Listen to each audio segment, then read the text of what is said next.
what happens on the field tonight, we're going to see history of a sort. The roof open for a postseason game at Minute Maid Park. Makes sense. Temperature is 77 degrees, 0% chance of rain, but there hasn't been a playoff game in open air at Minute Maid since 2005. Some with the Braves were rolling their eyes last night when the roof was closed in beautiful weather. But the league ultimately makes this decision, Major League Baseball. And the Astros might not agree with this particular call. This will be the 50th postseason game at Minute Maid, and with the roof open, the Astros are 0-4. Now, talking about perhaps the Astros' most important player, here's Tom Verducci. Thanks, Ken. Well, something else unusual before the game. Jose Altuve hit the ball up the middle and the other way through every round of batting practice. That's been something missing from his game this year, especially in the postseason. He has 2 hits in his last 26 at-bats. Hitting coach Alex Cintron was blunt. We need Altuve. As he goes, we go. And he wants to see him shoot the ball the other way. And remember, with a left-handed pitcher on the mound tonight, keep in mind the possibility of Altuve returning to another of his old tricks, the push button to the right side. Anything to get the Astros going. Joe? Tom, thank you. Thanks for the intrigue, and off we go. The starting lineup for the Atlanta Braves is sponsored by Wells Fargo. They have Eddie Rosario back up in that leadoff spot against the right-hander. Then Freddie Freeman bats second. Ozzie Albies hits third. Austin Riley cleans up. Jorge Soler homered last night. He's the DH batting fifth. Jock Peterson is out in right. Adam Duvall homered last night. He's hitting seventh. Travis d'Arnaud does the catching. And Dansby Swanson batting ninth with his 27 regular season home runs. And playing short here is Jose Urquidy. And John Smoltz has not had a lot of work here over the last 3-4 weeks. You know, part of the reason he moved up and trying to shake that rust off. He's a strike thrower. He's got 4 really good pitches, and his secondary pitches, he throws a lot of strikes. It's going to be an interesting challenge against a heavy hitting Braves, first pitch hitting Braves. It should be interesting to see how they combat that. By the way, we'd like to thank 3-time Grammy winner and Houston native Megan Thee Stallion for the montage we presented during our opening. Her new album, Something for the Hotties. Smoltz, I think that might be directed specifically at you. Will be out this Friday. First pitch. 93 and a swing and a miss by Eddie Rosario. Sneaky quick fastball. He'll throw his slider and curveball anywhere between 15 and 12%. So 27% of the times he throw those breaking balls, but his changeup is way above average at 19%. He gets a lot of strikeouts up in the zone, even though he doesn't throw 97. Short arm, quick delivery. Well, Urquidy's thrown 3 strikes. He threw the first pitch by the bat of Rosario. Then he got the ball back, threw that out of play on one hop directly to the bat boy, and then threw that pitch into the zone, fouled away, and it's 0-2. Well, facing a guy that loves to swing gets you in a good mood as a pitcher, but could also be ruined if he gets a hit. And this is a guy who does not mind hitting with 2 strikes. He's hit in 11 straight. And this is a Braves lineup that last night in game 1, all 9 spots had at least 1 hit. So we talk about the depth of the Astros lineup. Braves have it too. See how long he can keep the bat in the zone. He got fooled by that changeup, and he's able to have what looks sometimes as unorthodox, but he just flips the bat at it. See how he starts his body but then keeps his hand back and is able to spoil off a pretty good changeup. Another 0-2 and a swing and a miss struck him out.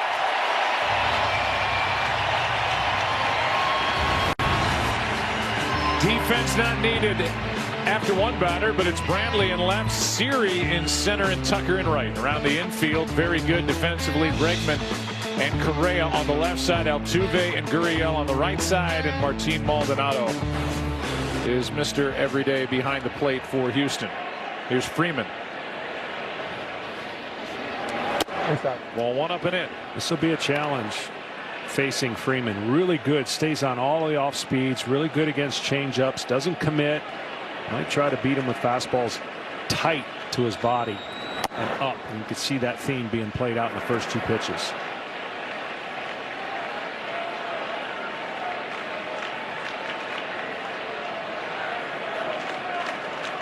The reigning NL MVP takes a strike.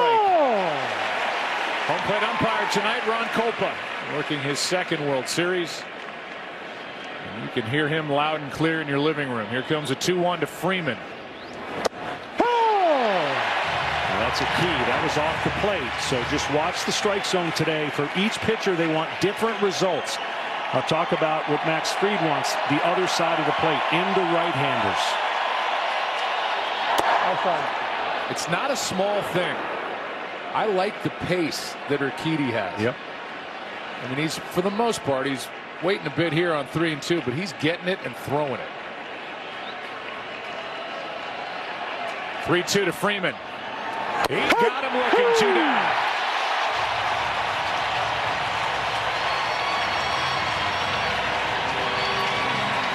In walks Ozzie Albies, our player resume, sponsored by Indeed. In Game 1, first player with 2 hits and a stolen base in the first 2 innings of a World Series game since Jackie Robinson in 1947, and the youngest National League second baseman with 2 or more hits in Game 1 of a World Series since Bill Mazeroski in 1960. That series ended very well for Mr. Mazeroski. Sure did. You know, this has the feeling of the old-time non-interleague where 2 teams don't see each other very often. Well, the young pitchers in this particular game has faced basically nobody, and with the exception of Charlie Morton, it's a relative new experience with each pitcher, Urquidy, only facing really 3 at-bats of the Braves. Same thing with Max Fried. No history against each other, so they're learning on the job, if you will. Strike 2, and Urquidy could strike out the side. These 2 teams have not met since 2017.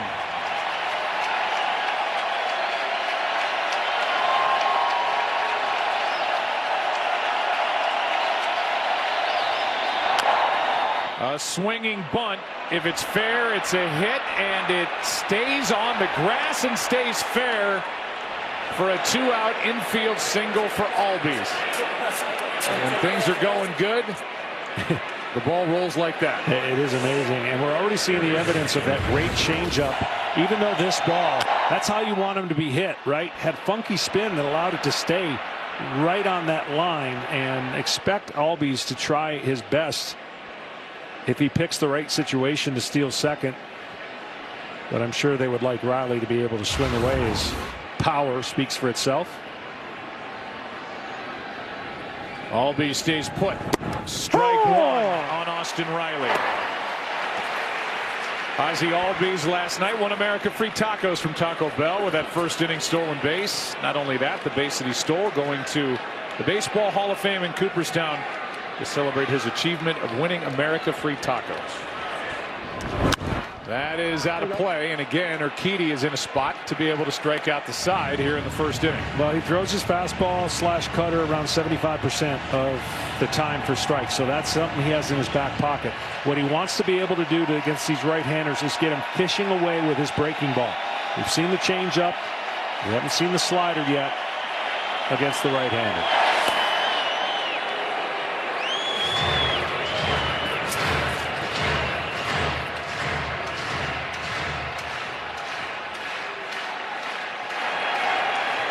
Dusty Baker very confident in his 26-year-old right-hander Jose Urquidy for tonight's game. Here's the 0-2. He only walked 19 of 423 batters faced, so that tells you guy has a pitchability. He knows the release point and where he's throwing the ball for the most part, trying to stay out of the middle of the zone. Making his second World Series start. Brings it, and a base hit into right field. Good piece of hitting by Riley, an infield hit, and the hit into right. 2 on, 2 out with Soler coming up. He got underneath that slider, and what I mean by underneath or on the side, it had lateral movement and not a lot of depth. So it stayed in the zone. The pitch that gave Riley problems coming into this year, see how that thing was lateral and not as sharp? He's able to stay on it, keep his head in there, and go the other way. If he tries to pull that, it's a swing and a miss or a pop-up. And that was a great piece of hitting.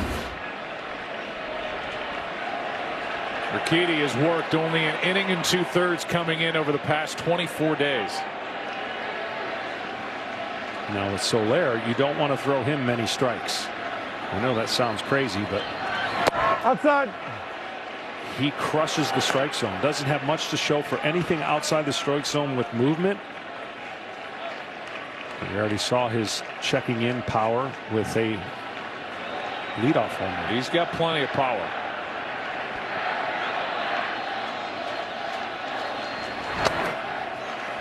Soler, 28 home runs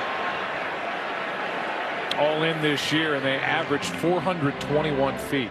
That is, he's bustling up more than anybody else in the big leagues this year. Yeah, he's built like a brick house. Quick meeting on the mound, and let's check in with Kenny Rosenthal. Well, Joe, Jose Urquidy threw 57% of his pitches in the strike zone during the regular season. That was the highest percentage of any starter. And that percentage dropped after he returned from a shoulder problem, 2.5-month absence in September, and in his playoff start was only 39%. The Astros think if his command is on, he can also get chased outside of the zone, and that the Braves are vulnerable to that. He started Game 3 of the ALCS at Fenway and went an inning and 2/3. 6 runs, 5 earned in that loss. He brings it on 2-0 and a strike into Soler. And because of what Kenny said, and I agree totally what he said, hitters swing at 57% of his fastballs, which is by far the highest in the league. So they're on attack for the most part because he's on attack. And if he makes his pitches, he'll get some quick outs, and if he uses that secondary pitch, he'll get some strikeouts for sure. High fly ball into left. This one hooking toward the seats and foul. 2-2. I think Soler would like to have that one back. Yeah, 2 bad sliders in a row. So I don't know if he'll change the eye level and go to the curveball, but he's getting underneath this pitch. That is not going to get it done against this hitter, or any hitters for that matter. He'll have to make the adjustment on that pitch to be successful.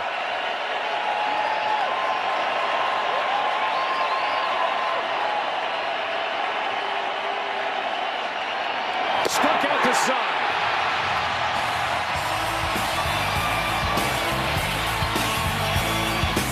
Braves lead 2. Astros coming to bat. Same look. Jose Altuve leads off. Michael Brantley bats second, and Alex Bregman third. Yordan Alvarez has remained hot. Carlos Correa 0 for 3 last night. Kyle Tucker in right. Yuli Gurriel, Jose Siri, and Martin Maldonado. Against the left-hander Max Fried, who is 27 years old, 6'4", 190, 1-1 this postseason over 3 starts. Key tonight is going to be who executes their strength better. Max Fried loves to throw inside part of the plate to the right-handers. He likes to bury curveballs and sliders in, but that's some of the strength of Altuve, Bregman, Correa, Gurriel. It's going to be interesting to see how he navigates this lineup. Going after the first pitch. Talked to Brian Snitker, the manager of the Braves, about that. I said, how do you handle a guy who just time after time goes after the first pitch? He said, well, you have to use it to your advantage, but you better make your good pitch. Yeah, get a quick out. Fried brings it. Strike 2. But you're already seeing right here, this is the hot zone of Altuve, is the inner third. He loves that part of the plate. And Fried has gone in there because that's where he throws his fastball. That is where he gets the most success. He'll every once in a while backdoor a breaking ball to a right-handed hitter. Like that. And he'll get him reaching. But he wants you to see the ball and think about throwing pitches inside, so he gets the hitter thinking inside, and then he'll use his breaking ball and his slider to combat it. Want to go inside, left it in the middle a little bit, but he'll bury more pitches in there than on the other side of the plate. Another 0-2, and that bounces in. See that average, 178, 8 for 45. 3 of the 8 hits have left the park by Altuve this postseason. Last night struck out for the first time in a postseason game 3 times in the ball game in his 74th career postseason game. He is searching for it. Well, he found something there. Fair down the line into the corner, and Altuve starts the night with a double.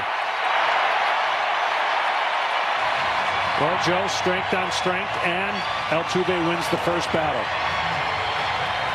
The ball is in, and it's off the plate in, and that's where these right-handed hitters feast for the Houston Astros, and he's able to keep it fair by getting the barrel of the bat inside the ball instead of around it, and an easy double and a much better start for the Houston Astros. He does a great job. He doesn't have long levers or arms, but he has powerful 5'6". Here's Brantley, who had 3 hits last night. Takes a strike from Fried.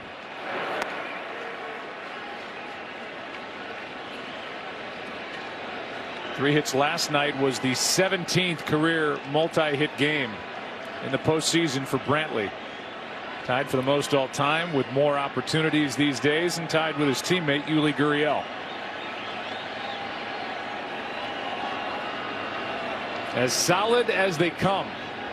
Waiting on the 0-1. The opposite way, left center field. Back on the track and handled by Duvall. Altuve back to the bag. He ends up at third with 1 out.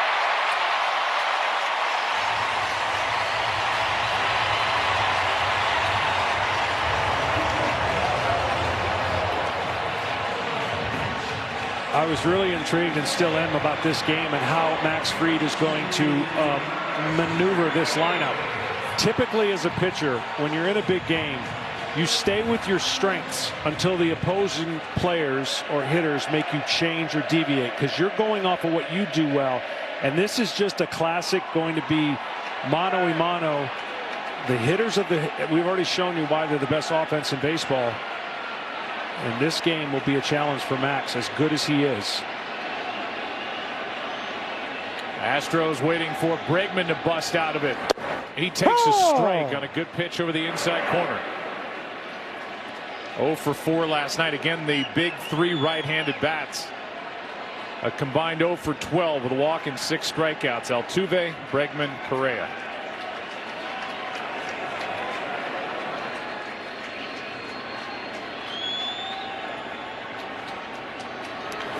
That's foul. See, the problem with pitching to their weakness, that might be your weakness as a pitcher. And so if you're going to get beat, you want to get beat with your best stuff and your best arsenal, and you just got to make better pitches. But this team and the way that they're built, and that short left field wall, it's going to come into play tonight.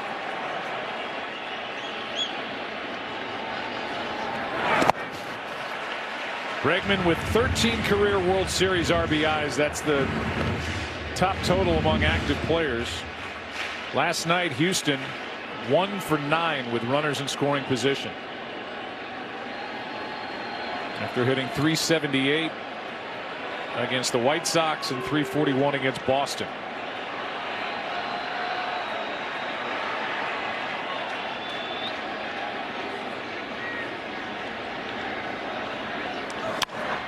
Into right field, slicing foul.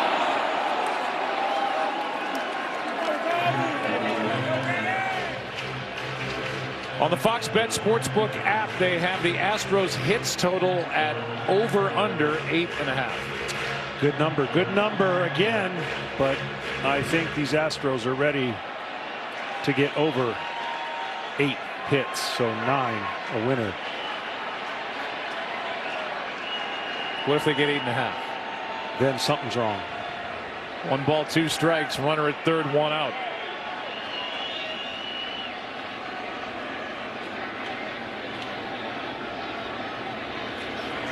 Uh-oh. 2-2. Bregman and Altuve, most of their strikeouts are away. We talked about it yesterday on how they give up on those pitches away and just say, you can't paint it out there. Bring it in the strike zone. We're going to handle it. We have yet to see one fastball on the outside part of the plate because he's trying to dominate on the inside part of the plate.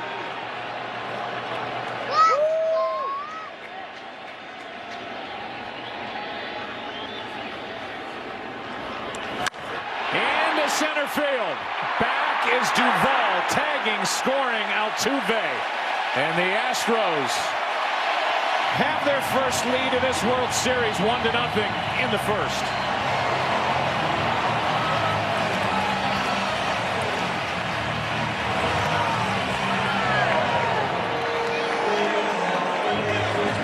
A double, Brantley got him over, and Bregman gets him in.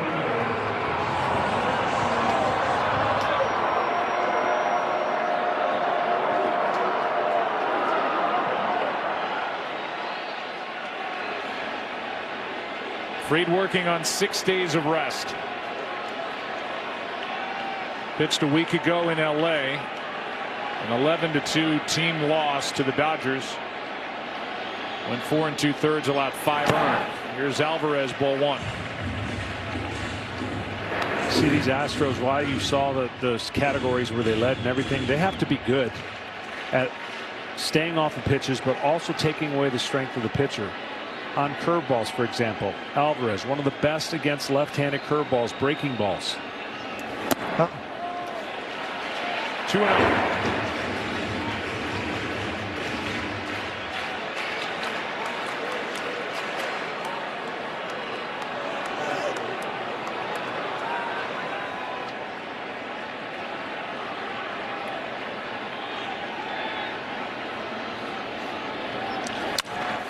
Right side for Freeman. He'll flip for the out.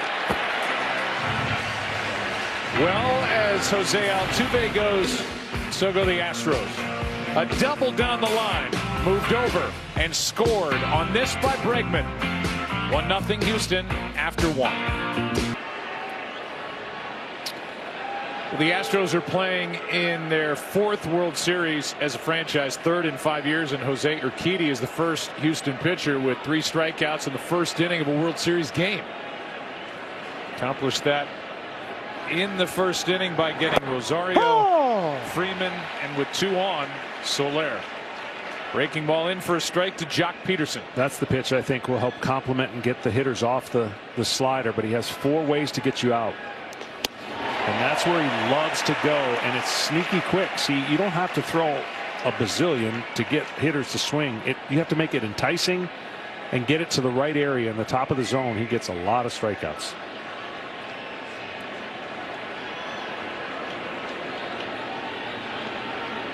Jock Peterson jammed and fouls it away. During this World Series, Jock is trying to become the first player to homer for different organizations in consecutive World Series. Went deep last year with the Dodgers, when LA won it all over Tampa Bay in 6. A strikeout. It's number 4. And 1 out here in the 2nd. Tonight's telecast sponsored by Progressive and its Keys to Progress program, donating cars to vets in need. By Indeed, we help people get jobs. And by TikTok, you have to see it.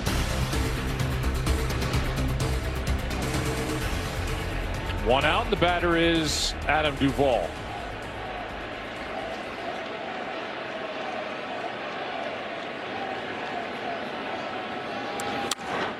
Into center field and right at Siri. 2 down.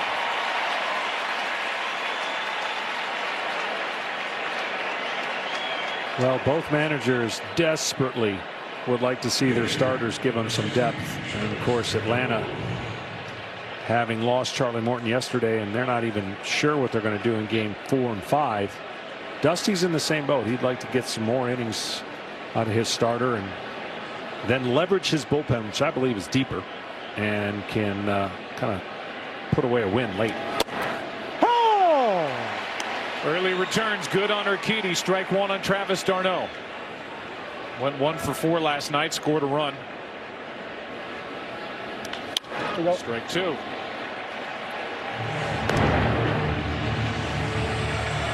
Defense loves playing behind a guy like this who works quick, throws strikes. You're on your toes, got a great defense behind you, but he hasn't needed them yet.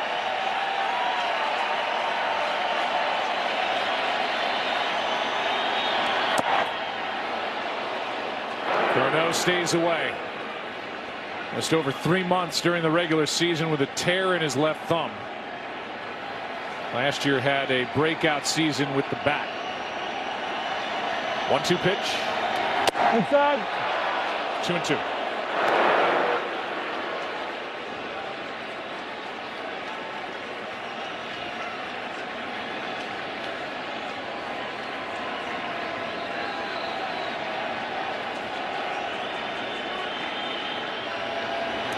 Outside. Urquidy can't get d'Arnaud to bite from 0-2 to 3-2.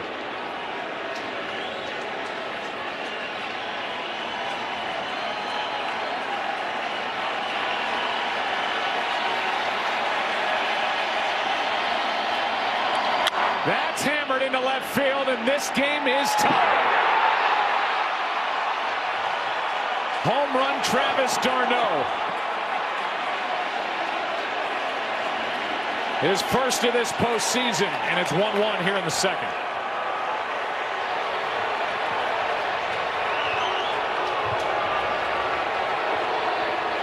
Well, you won't see many better swings on a high fastball. 0-2 to 3-2, and he tried to get him with a high fastball. And watch how flat this is. That's the only way you can hit that pitch.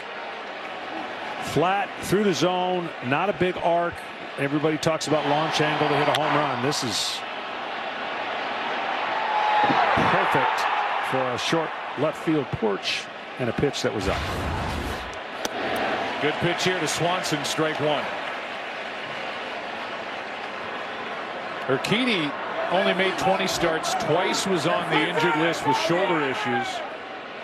Through 107 innings, but allowed 17 home runs. Yeah, his last 4 games he had given up at least a home run. Now make that 5, and you know that's the downside of not being able to blow every fastball up in the zone or make every fastball up perfect. You're going to give and take throwing in that area. Hard hit and past Correa into left.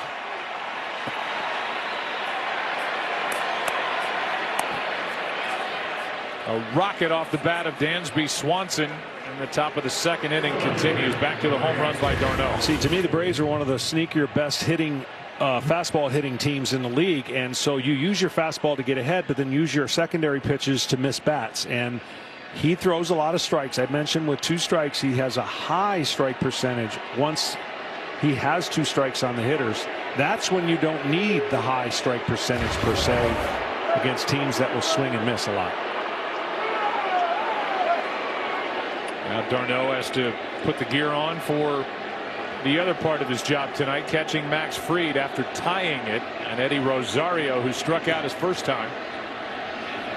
Most confident hitter in the world hits a seed, caught by Gurriel.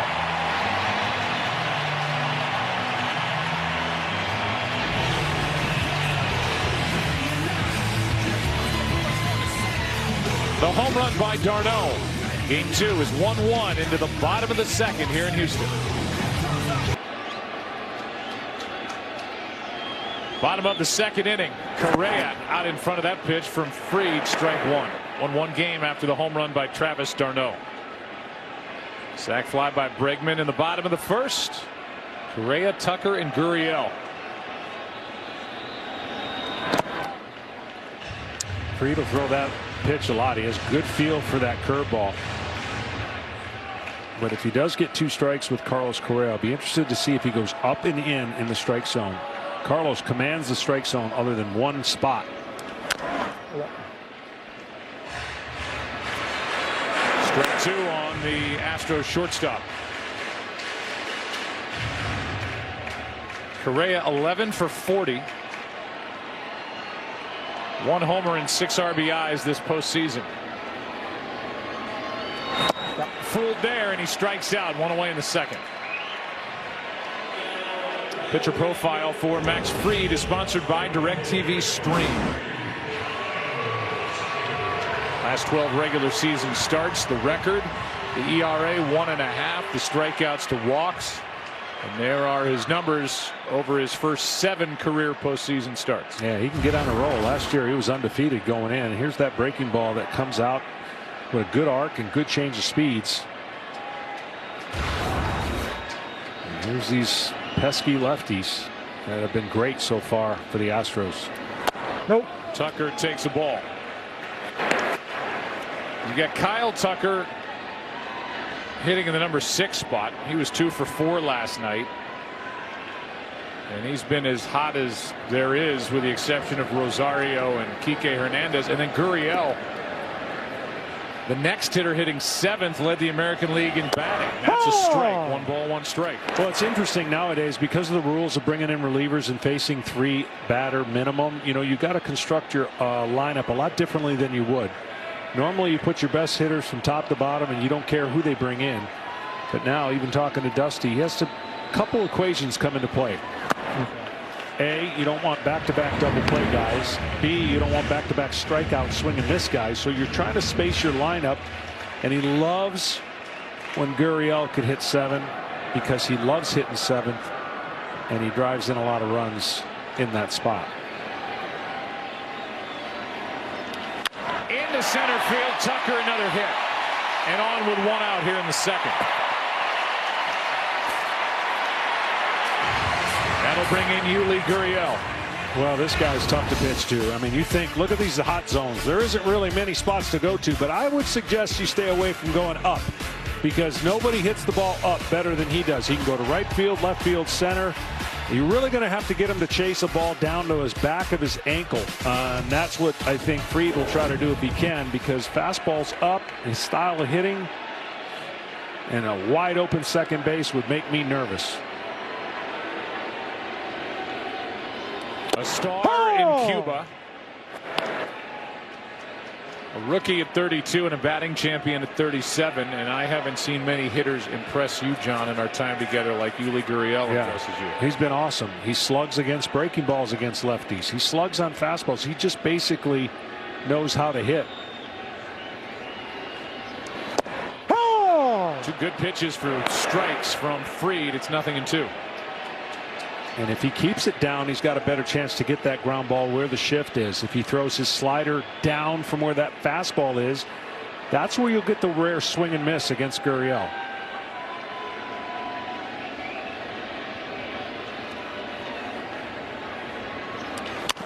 Right through the wide open right side of the infield, and Tucker will end up at 3rd. And see, that would make me so nervous against a guy that can hit to all parts of the field. It was almost as if he was waiting till he got 2 strikes, because the first 2 were painted perfectly, and then he used a pitch in the inner half to just, you can fight this the other way. It's actually pretty easy to do with the style of hitting that he has, and that's a freebie. That's like giving him a layup. And that's how you take advantage of the shift. See Albies in that replay on the other side of the bag. And a chance for Houston to get right back on top. It's up to Jose Siri, the rookie. Had 46 big league at bats with Houston this season. Hit 4 home runs, drove home 9. Jammed. It'll score a run, and a safe all around. 2-1 Houston here in the second.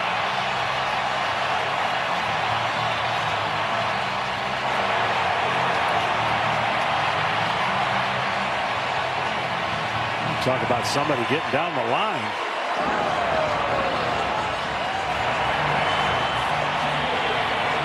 The way that Fried falls off the mound, no chance to get this ball. He comes towards 3rd base. He's got turned completely around. Can't get to a great athlete. But Siri was flying. And gets his 3rd postseason RBI.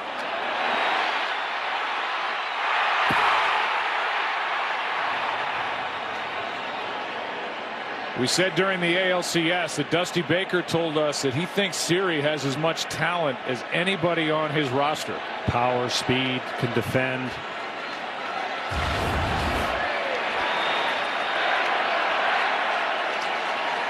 Runners at first and second now with one down, and the batter is Maldonado. The number 9 man with Altuve next.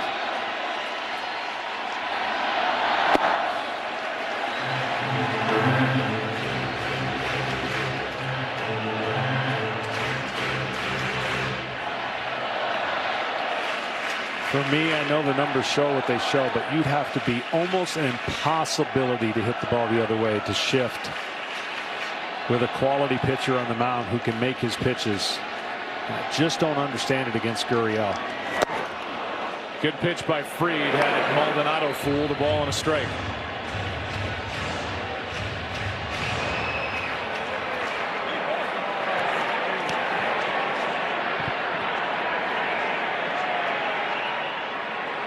Two for 31 this postseason, 1 RBI for Maldonado.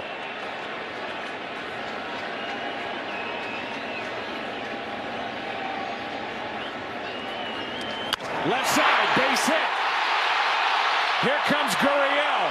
He'll score. Going to third with nobody there is Siri. He pops up, comes to the plate. 2-run score. 4-1. Astros on top.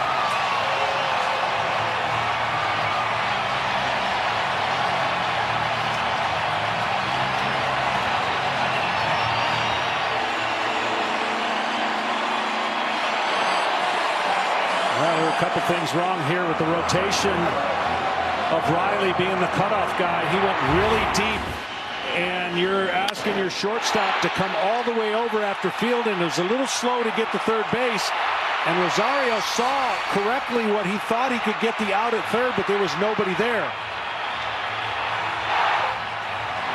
Rosario was playing really deep and pulled over towards center field.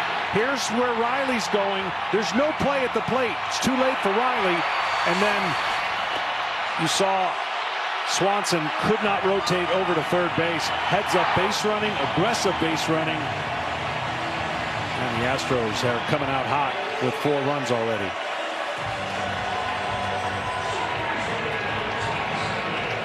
It goes down as a single, an RBI, an error on Rosario and left, and the other run scores on the error for that throw to a vacant third base. And on the play, Maldonado ends up at second.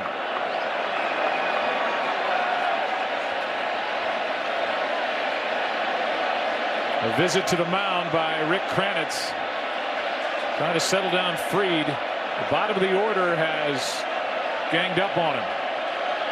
Here's Altuve.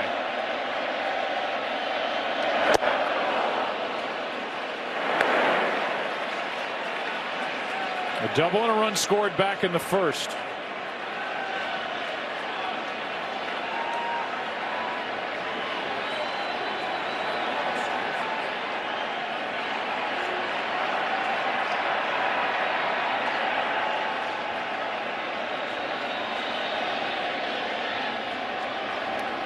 Foul. Strike 2.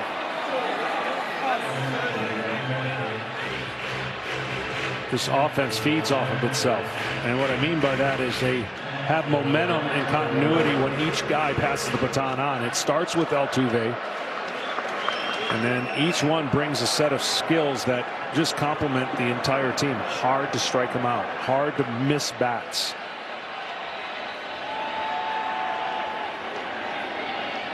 Oh, 2. That gets away, and Maldonado will end up at third.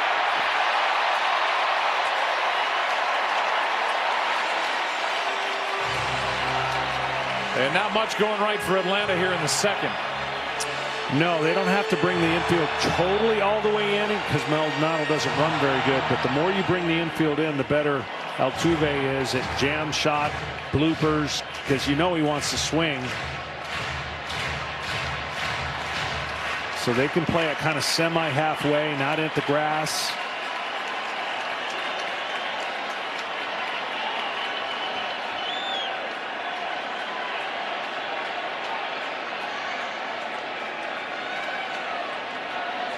1-2 pitch.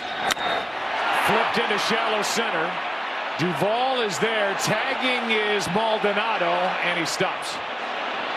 No chance for Maldonado to score on that shallow fly ball. 2 out. Got too much of the ball when trying to flip it out over the infield. He carried all the way to center field. Duvall does have a great arm and not the speed you want at third.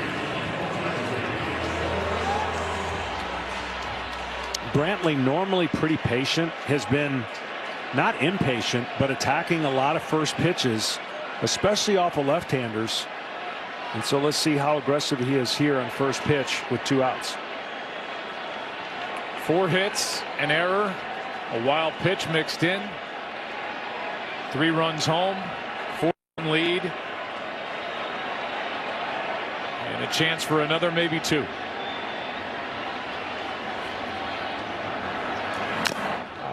After the first pitch, and he fouls it away.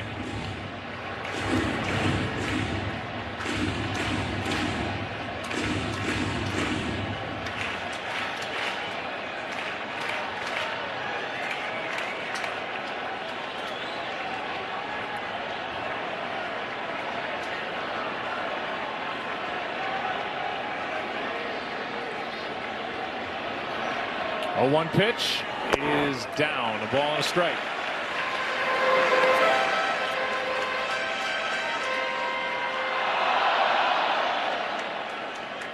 A 27-year-old left-hander from Southern Cal, lives in Nevada. Max Fried trying to end this second inning right here and get a good hitter in the process. 1-1 pitch. Brantley. Strike 2. That's the hard slider that's hard to pick up off a left-handed pitcher when you're a left-handed hitter. This ball just disappears. A tight spin. That thing hard to pick up.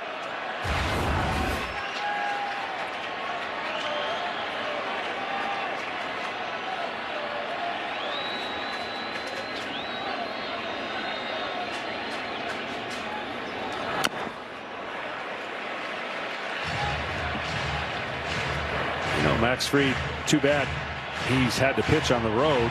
If he has another game, it would be on the road. Good hitter when they go back to the National League rules, when they go to Atlanta.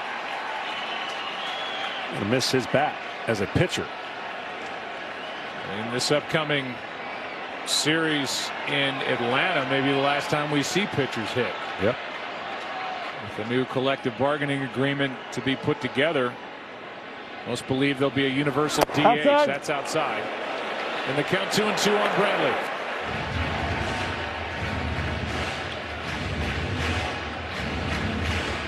Had to put a lot of work in. And you see the results. There's an outside possibility he could come back, I guess, on short rest to pitch game 5, depending on what his workload is tonight.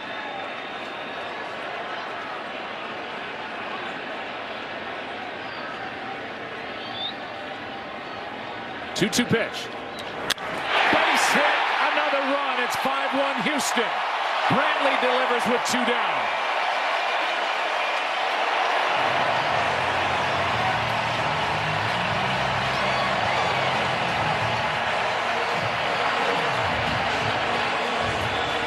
He went with the curveball, and that's an easier pitch to track for Brantley with his lethal bat. And he follows it the whole way and pulls it in the hole. The slider he swung at, much tougher, but this curveball, you can see, easier to track and stay back. He knows it. What an inning for Houston. Exactly what they needed. Got a run in the first. Braves tied it. They put up 4 in the second and now have Bregman up. 8th man to bat in the inning. Strike 1 at the knees.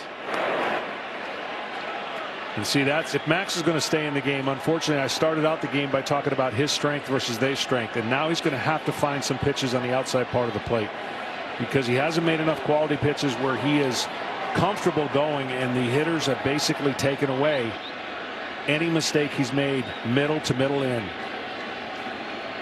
0-1 pitch. Left side. Riley stays on it. Gets the out, but what a frame for the Astros. down in the World Series, but up in game 2. Jose Siri, the rookie, gets the start, shows his speed. Not once, but twice. 5-1 Houston. Astros bat here, rather the Braves bat here in the 3rd inning. As Freddie Freeman takes a strike, and right back to work is Urquidy, who now has a 4-run lead. Last night the Braves got contributions all through their lineup. So far tonight, Astros are making that a reality with their group 1 through 9, and 1 out as Freeman's 0 for 2.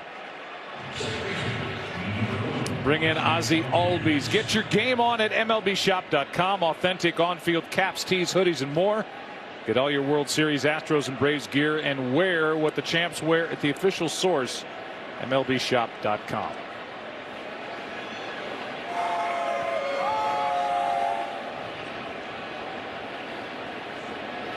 Came on the air talking about the right-handed hitters for the Astros. Game 1, 2 for 21. So far tonight, 4 for 7.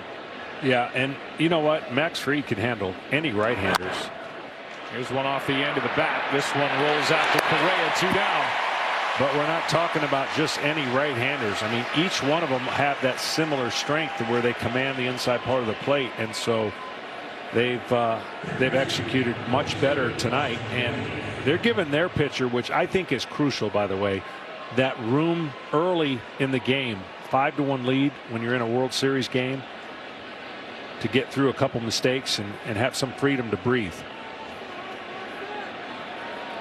2 out for Austin Riley, who singled to right his first time, takes a strike.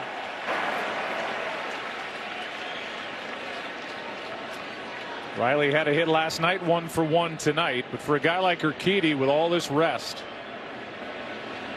trying to knock off the rust. Outside. He's shown good velocity, seems to be able to put the ball where he wants to, and 45 pitches in, he leads by 4. Trying to back up that strong Game 4 start he had against the Nationals back in 2019 in the World Series, but this time at home. A 1-2-3 3rd inning. First time he's turned in a perfect frame. 5-1 after 2.5. Well, when you think about Max Fried coming in this game, there's the numbers, there's the statistics. That's the side of the plate. That's called his glove side where he wants to go. Well, he's done that, but that's also where the success of the Houston Astros right-handed hitters are, and they've taken advantage of that, and we'll show you that in a little bit. Yordan Alvarez, first up, 0 for 1, takes a strike over the inside corner. Alvarez, Correa, Tucker.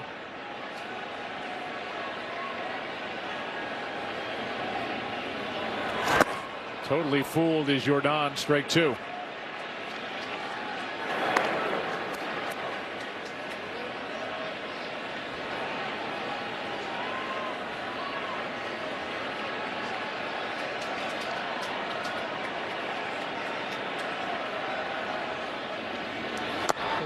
Ball 1. You're getting the ball inside to Alvarez. You're better off going up, crowding him. Not many pitchers have crowded him up, and that's why he's had the freedom to stick in the plate and take a pitch away, go away, take a pitch in the middle of the plate and pull it.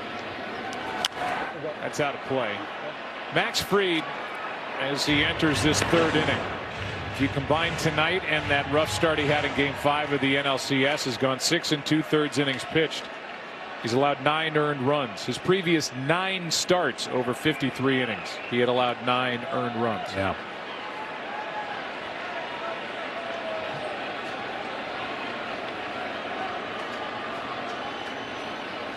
Ready with another 1-2 pitch to Yordan Alvarez, and he went.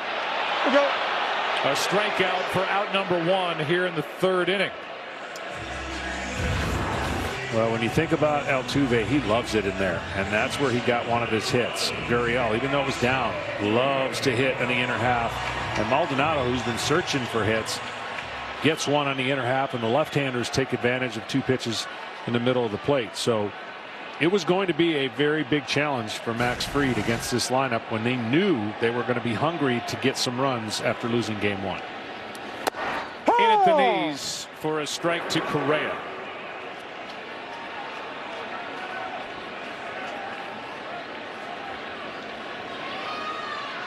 Correa struck out his first time 0 for 4 to start this World Series. 1 ball, 1 strike.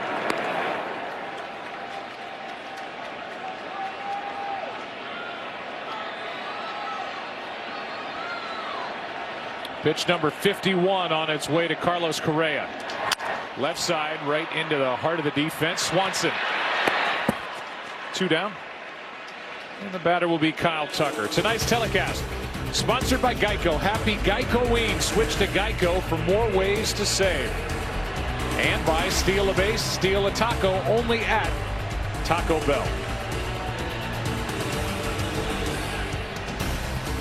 2 out, bases empty, and Tucker, who got that rally started last inning with a hit into center, stands in. Well, in the regular season, Max Fried got 1, 2, 3 40% of the time. That's a pretty good percentage. It's hard to go 1, 2, 3 in the postseason, but boy, they feel good when you can get them up, get them down, and go back in and let your offense go back to work. Strike 1 on Tucker, and that caught d'Arnaud.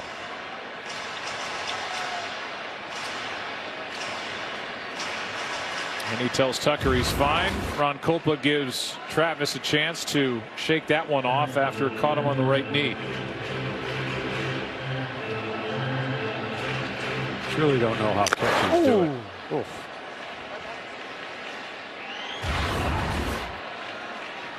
I do have a ton of respect for him, but I used to let him know, you know, when I was pitching, you're just an object of suggestion.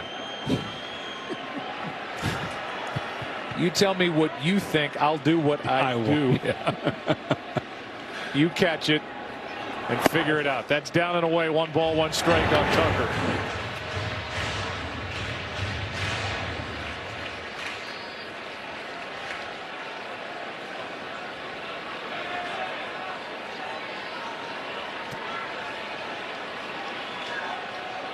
Base is empty behind Fried. Got Alvarez, Correa, and now Tucker on a pop-up into shallow right center. Albies is there. And the inning is over as each pitcher has a 1, 2, 3 frame. Fox Sports and TikTok are bringing fans an all-access pass to this World Series. You have to see it on MLB on Fox's TikTok and hashtag World Series. 4th inning rolls in. It's a 5-1 ball game. Astros on top here in game 2. Jose Urquidy misses inside to Jorge Soler. And nice enough to join us from down in the dugout, manager Dusty Baker. Dusty, you were really confident in Jose Urquidy, and he's given you everything you could have hoped for. Well, you know, he throws strikes. I mean, that's the #1 thing.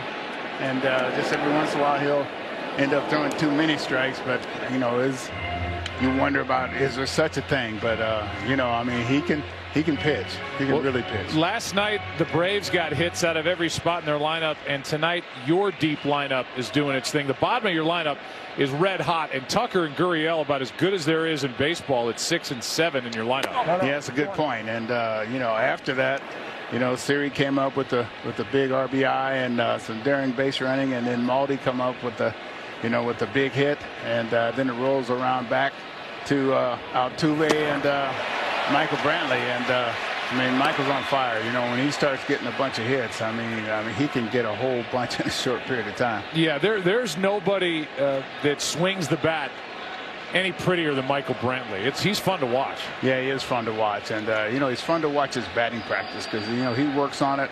You know, he works on hitting the ball all over the ballpark, and you know, when they shift on him, they're actually just doing him a favor because this guy can, you know, there's no one way to, you know, to play him.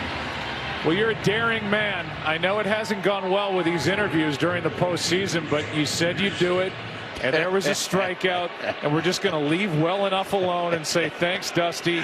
Good luck the rest of the night. All right, I'll see you later. Thank you. Bye. Dusty Baker. Beloved in this game for many reasons, and the stories and the history just so rich with Dusty as Peterson swings and misses. Strike one, but I'm going to give you a story about Dusty Baker you don't know, and I don't think Dusty Baker even knows this. Wow. But I want to pick my spot. Okay. 0-1 to count on Peterson, who struck out his first time. 0-2. It has to do with Mike Pereira, our great friend and rules expert at Fox in the NFL. Are we teasing the fans for next inning? Is this a No, tease? it's coming here if Peterson doesn't do something. Okay. 0-2 pitch. Fouled back. Here it is. Dusty Baker. Mike texted me this. Thanks to him, Pereira got a college education.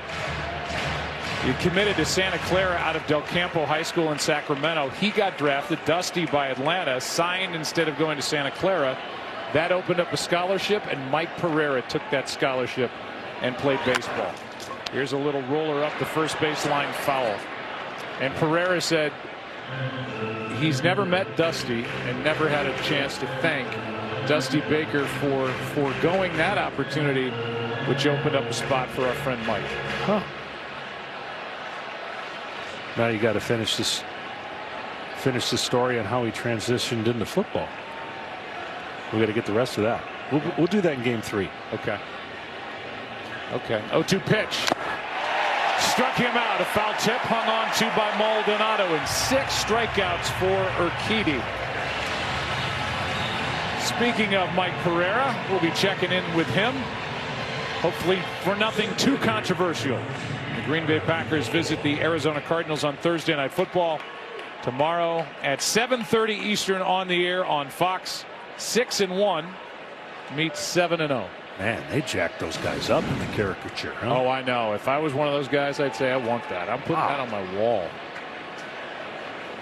We had one of Baker Mayfield. I guess that was last week. All these weeks are running together that he looked like he was an Olympic weightlifter. Here's Duvall, strike one. Well, right now, Mr. Urquidy is absolutely got the Braves lineup in between, and I explain that. Do it quick. Next inning. Into right. Kyle Tucker. It's Jose Urquidy's night, at least to this point. And the Astros fans having a blast here tonight. After a rough start last night, this place is loud. Roof is open. Astros lead by 4 in the middle of the 4th. Bottom 3 in the lineup for Houston. That means the absolutely red hot, hard to retire Yuli Gurriel, who takes a ball outside. Then Siri and Maldonado. Well, last time they shifted on him, and he's only been shifted in the regular season 3% of the time, and he was 8 for 16 in those opportunities. Good pitch from Fried. 1 ball, 1 strike. The Braves, with Max Fried on the mound, and especially in the second half, started shifting right-handers a ton, but that distribution would take me way away from wanting to play a shift against that guy. That is awesome when you talk about hitting.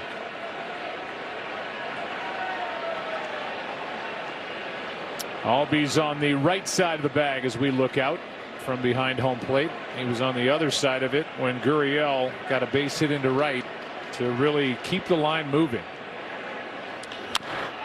Jammed a bit, flies it into left, and Rosario comes in a few. 1 away. But I know that seems like a little thing, but that was a huge part of that inning and that rally. And you got runners moving all over the place and created chaos for Atlanta's defense. It'll bring in Jose Siri, who showed his athleticism in the 4-run second. 1 out, nobody on. Infield hit, just flew down the line. And then went flying around the bases on the ball hit by Maldonado. We'll show it to you after this. I wonder if you ask Siri how fast he is, if he'll know. Which Siri? That Siri. The Siri or Siri? Yeah. Swing and a miss, 0-2. StatCast powered by Google Cloud. And here he is, busting it down the line and beating the throw from Ozzie Albies. 4.31 seconds. That's getting it. And then he went around the bases on that ball hit into left by Martin Maldonado, and the throw to the empty third base bag, and popped up and came home really without a play. 0-2 the count. 1 out, nobody on.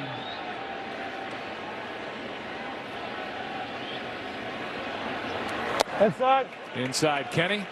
Joe, we all love our unlikely October heroes, and Jose Siri certainly qualifies. Did not play an official game in 2020 due to the cancellation of the minor league season, but did get claimed on waivers twice, going from the Reds to the Mariners to the Giants. Signs a minor league deal with the Astros in December. And when they traded Miles Straw later in the summer, it wasn't to open up a spot for Siri, it was for Jake Myers and Chas McCormick. Siri finally makes his debut in September, gets hot, and tonight he's the first player to make his major league debut in September or later and then have an RBI in the World Series the same year. Well, he's got all the tools. He's got pop. He hit 4 home runs in just the 46 at bats, and he's shown the speed. Dusty loves him in the outfield. Here's Maldonado. Big RBI base hit and the 4-run second. Oh! It used to be that way in this game, and I'm not doing the get off my lawn stuff, but keep the line moving, get on, use your speed, get them on, get them over, get them in. We saw that in the first with Houston, and we saw that 2 innings ago in that 4-run second. Well, really, I know you've done World Series forever, and then you could go back all the way down to 2004 and find the highest strikeout team would have been the Boston Red Sox in 2004, and I think they were 5th or 8th. So when you get to this point, you get 2 teams that usually do that pretty well. It's hard to get a lot of swing and miss, even if you hit a ton of homers, to get to the World Series unless you've got 4 Cy Youngs in your pitching staff. And so these 2 teams kind of represent the blend of that, and no better than Houston Astros, really. And their managers are a blend of it. As a swing and a miss by Maldonado, he becomes the 4th strikeout victim for Max Fried. 5-1 ball game after 4. Game 2 back after this from your local Fox station. 5-1 ball game. Follow all the action of the World Series with the MLB app, from real-time tracking of every pitch to in-depth analysis of the games. Download the MLB app today to make this World Series major. 5th inning, game 2, 5-1 Houston, and a ball up and into Travis d'Arnaud, who homered on the line drive over the wall and left back in the second. 2-0. I talked about the Braves being in between. What Urquidy has done is changed eye levels and changed speeds, and he throws strikes. The Braves have swung at a lot of his changeups, 5 swings and misses, and they swung 17 of 33 fastballs. That's back up the middle, and d'Arnaud's 2 for 2. Leadoff man is on here in the 5th for Atlanta.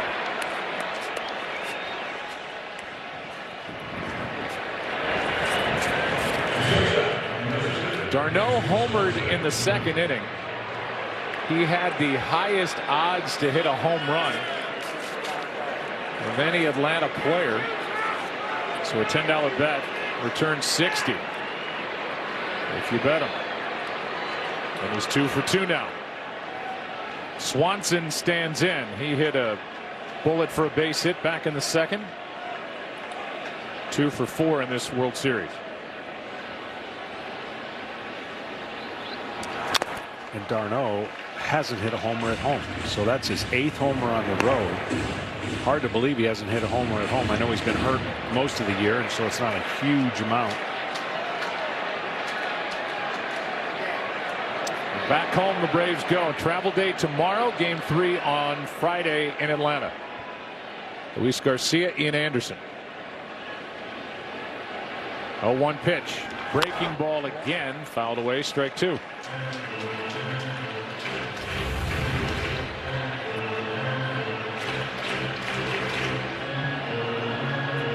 On the air, 7:30 Eastern on Fox, on the Fox Sports app. Garcia, who gets the ball for Houston, a 2.73 ERA here at home, 4.24 on the road. Was outstanding in Game 6 of the ALCS here in Houston to help the Astros win the pennant. A strikeout for out number 1, and 7 strikeouts now for Urquidy. Urquidy's made an adjustment on that slider. Slider's Achilles heel for Swanson. And this one turned the corner. See, it comes out of his hands. He looks square. Ball behind. You get behind the ball and you make that thing turn last minute out of the zone. How does it know at 60 feet 6 inches when to start turning? That's the gift of the guy that's got that late turn of his hand at follow through. The baseball just knows. It does. Pulled around to the right side for Eddie Rosario. 0 for 2. Strike 1. He's got this short arm action, but you see how he's behind the ball. You can't throw your slider from behind your head. You got to throw your slider from out in front. And when you throw it from out in front, you make that turn. He's throwing that slider, it looks like, with 2 fingers. And what I say is 2 fingers on the seams, because most people throw a slider with primarily 1 dominant finger. I threw mine with 2 fingers. I wanted 2 fingers behind the ball to guide it. I could sweep it. I could cut it into different areas that you're trying to make the hitter recognize it as a fastball, but last minute, of course, it isn't.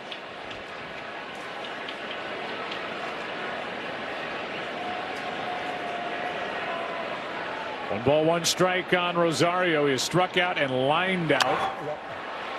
Like he was trying to flip that one into left, and that foul ball off the screen and right back to home plate, strike 2. And so what the Braves are trying to figure out against Urquidy is, do they attack the first fastball they see, and if he throws it up, it's not really in their wheelhouse. But then when they think they're getting a fastball, he throws that changeup. And so you start guessing a little bit. You tell yourself to stay back. But when he's established that changeup, it messes with a really, really good fastball hitting team in the Atlanta Braves. 1-2 here. That's out. Well, the Astros started this series knowing they wouldn't have their top starter in Lance McCullers. The Braves lost their top starter, Charlie Morton, last night. So there are question marks after Game 3, really, for the pitching for both teams with Game 4 on Saturday. Here's a 1-2 from Urquidy. And that gets away. Should be a pass ball on Maldonado. He wanted it up and missed it. Down to second is d'Arnaud. You could see the catcher standing up. I never was a huge fan of that. The reason being is I used to spike it when I'd see the catcher stand up. But if you're used to it, it gives you a higher target to throw the ball. And typically your catcher won't miss it for sure when he's standing up or in a higher squat. They call it a wild pitch, but Maldonado will tell you should have caught that easily. 2-2 pitch now. Ground ball right side.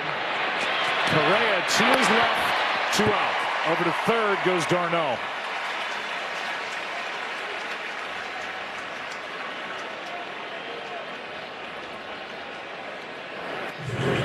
And this inning is up to Freddie Freeman.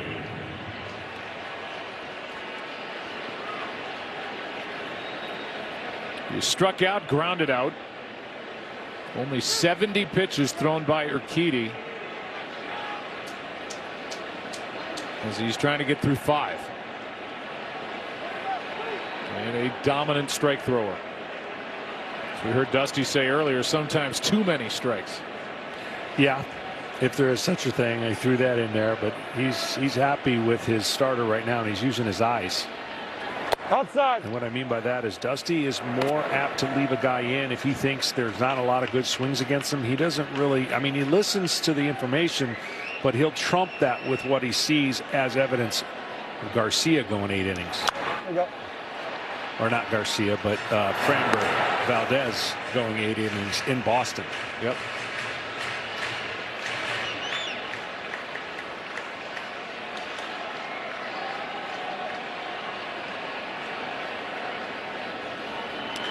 Base hit. Freeman delivers with 2 out as he goes the other way, and it's a 5-2 game.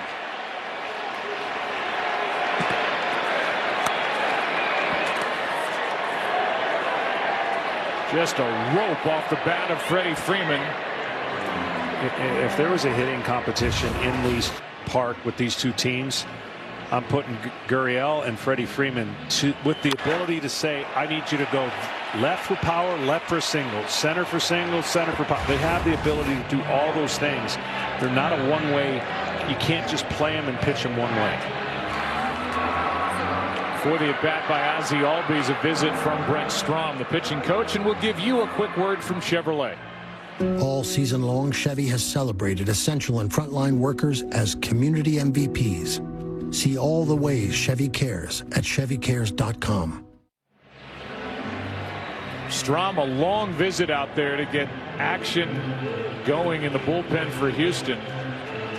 Stealing every second he can.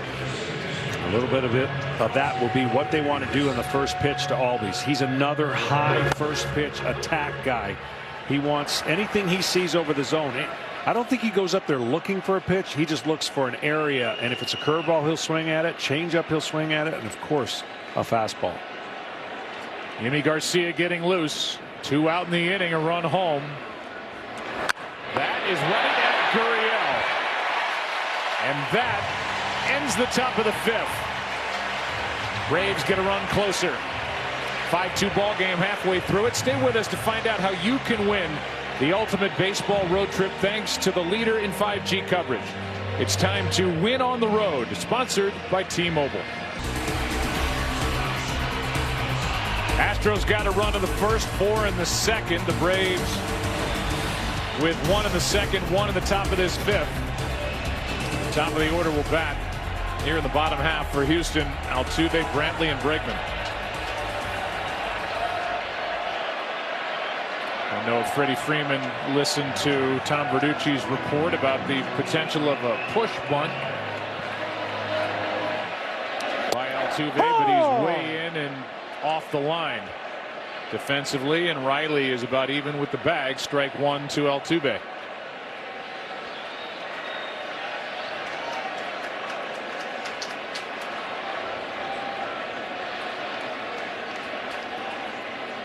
Fried brings it. Taken low.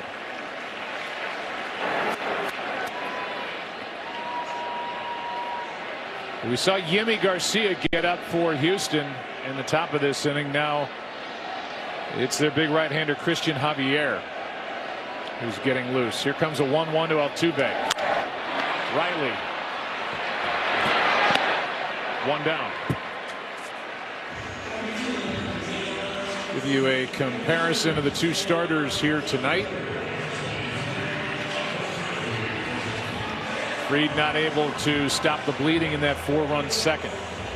No, and that'll be the inning, right, that he goes back and looks at if he gets a chance to face this team again in this World Series, because it's a game of adjustments, and you'll make those necessary adjustments. That's how good Max Fried is. And he's done that the second time through the lineup. Less 4 seams, more curveballs, changing the speeds.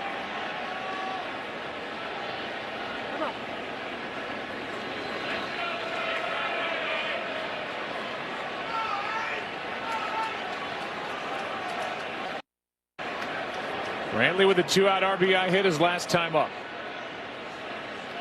Made it 5-1. It's now 5-2.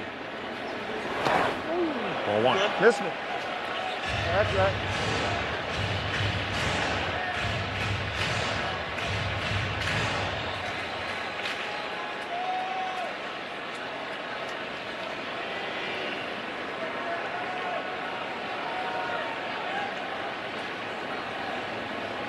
Nope. This is for ball 2. Well, we've already talked about it in game 1, but the outfield's going to look a lot different for the Astros. The elements are going to be a lot different than here. Weather's been great, even with the dome primarily closed. the hitters and everybody who's been playing here have comfortable conditions.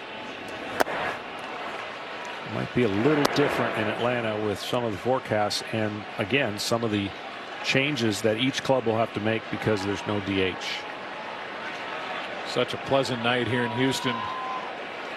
As we heard in the beginning from Ken Rosenthal, roof is open for the first time in the postseason since Game 4 in 2005. That is a strike, in the count 2-2. One of the rare changeups. He got a high changeup to Brantley, kind of buckled him.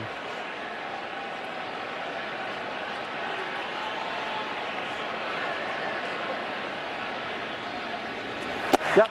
Strikeout for out number 2, and that's 5 strikeouts now for Fried. 9 in a row retired by the Atlanta left-hander. The batter will be Bregman. Definitely a much better rhythm.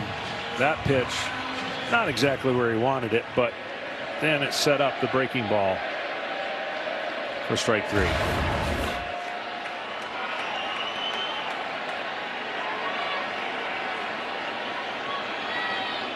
Bregman now with a sac fly and a ground out.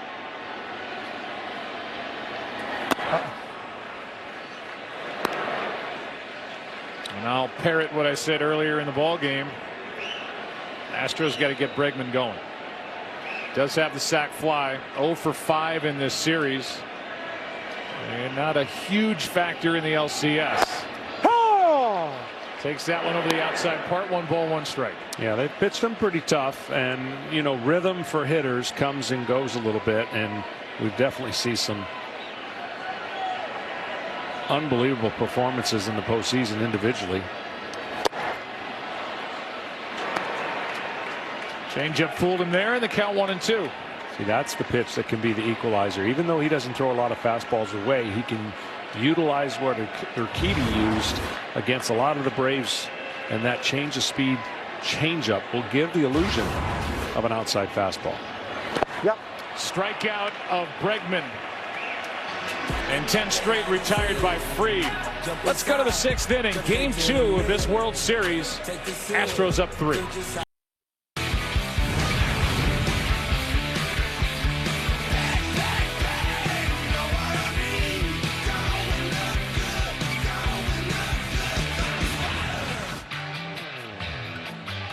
So game summary, as we have played 5 innings in game 2. 5-2 game. D'Arnaud has scored 2 runs. He's hit a home run. Urquidy had the Braves hitters off balance all night long in the bottom of the order, doing big time damage for Houston, and that foul tip hit off the helmet of Martin Maldonado. You can hear the home plate umpire Ron Kulpa react.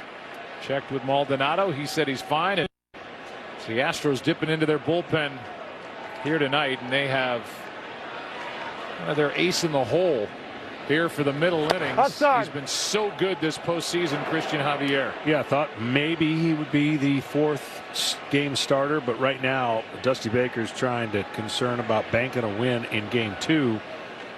Primarily fastball slider against right-handed hitters. In at the knees, strike 2. 7 2/3 innings pitched, 3 hits, no runs over 3 games this postseason for Javier. Austin Riley at the plate with a 1 ball, 2 strike count. Soler and Peterson the next 2.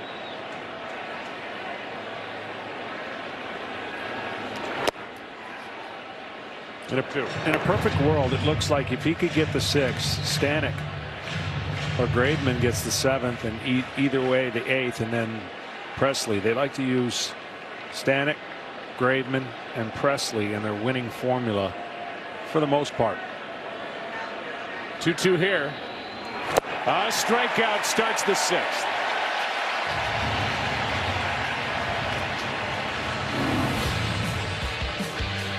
Jose Urquidy knows how to pitch, and he did a great job with the changeup, the high fastball. He had one mistake with the high fastball, got a home run, but he messed up the timing of the hitting for the Atlanta Braves, who love to hit the fastball. He placed it well and changed a lot of speeds with his secondary stuff. you see all the different ways he was able to get him out. Soler takes a ball.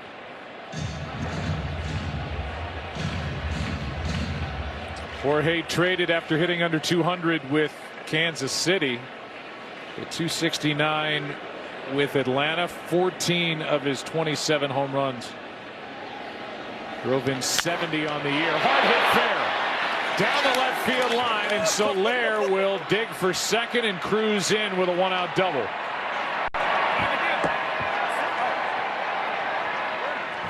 Second extra base hit for Atlanta tonight, and it comes here in the 6th inning off Javier. He got a fastball and smoked it by Bregman. I mean, we talked already about the fast infield. Bregman had really no chance. One of the best at reacting on a ball to either side of him. That one was just hit. That was well over 100 miles, I would think, on the old exit velocity. 1 on, 1 out. Jock Peterson stands in. Struck out twice against Urquidy and now deals with Javier. Jock's looking for a fastball to hit. Urquidy's going to have to get him out with sliders. I was told that ball was hit 109 miles an hour. Good call by you. Peterson, 3 home runs this postseason. 2 coming off the bench.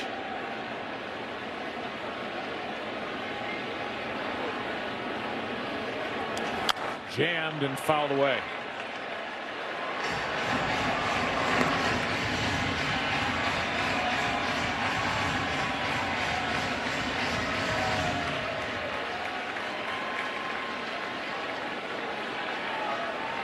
Peterson started the season in Chicago. Got off to a great start. Traded in July after Ronald Acuna Jr. was lost for the season on the 10th. With a torn ACL. Checks his swing on that pitch that's up. 1 ball, 1 strike.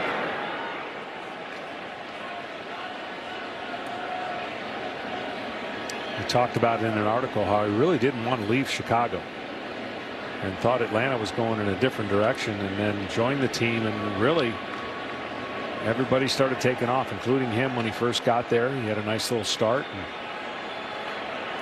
he said this team believes. He would know. He's been in postseason after postseason with the Dodgers. Won a ring last year, and now in the hole here. 1 ball, 2 strikes.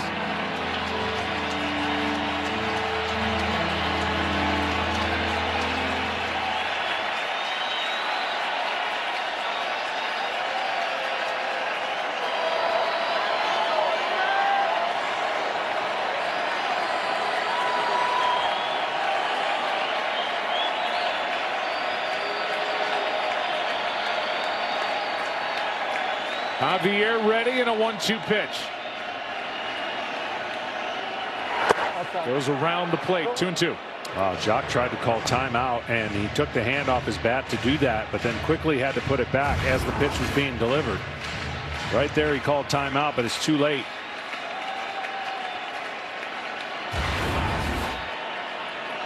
Slider down and in is preferably the pitch where he swings over the top, or fastball above the zone. 2 areas to go to.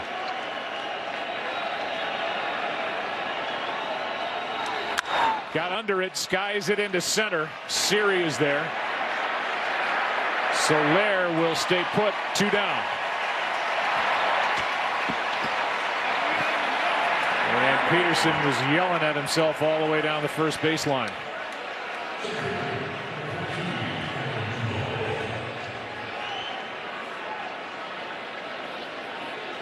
With 2 down, the batter will be Duvall.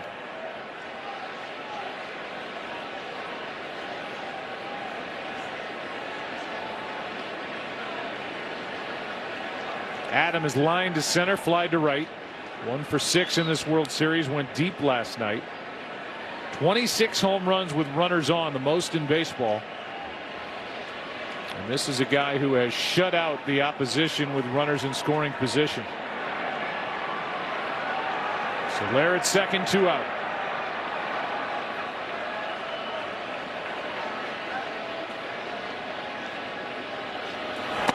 Good pitch. Duvall missed it by a lot. Yeah, Duvall's going to swing at that pitch a lot. So you repeat. You hit, repeat if you can as a starter or a reliever when you're throwing that pitch. Because Duvall loves the ball down, loves golfing it out. And he's got that upward swing to try to lift the ball in the air, which creates some holes. A one from Javier. There you go. Repeated, and it's 0-2. Just do one more of those. No need to get fancy when you know that he can't hit that pitch away.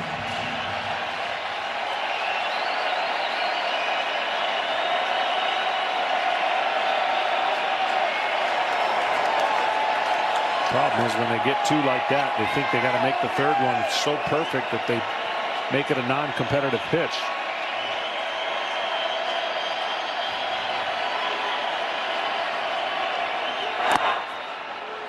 Blocked by Maldonado.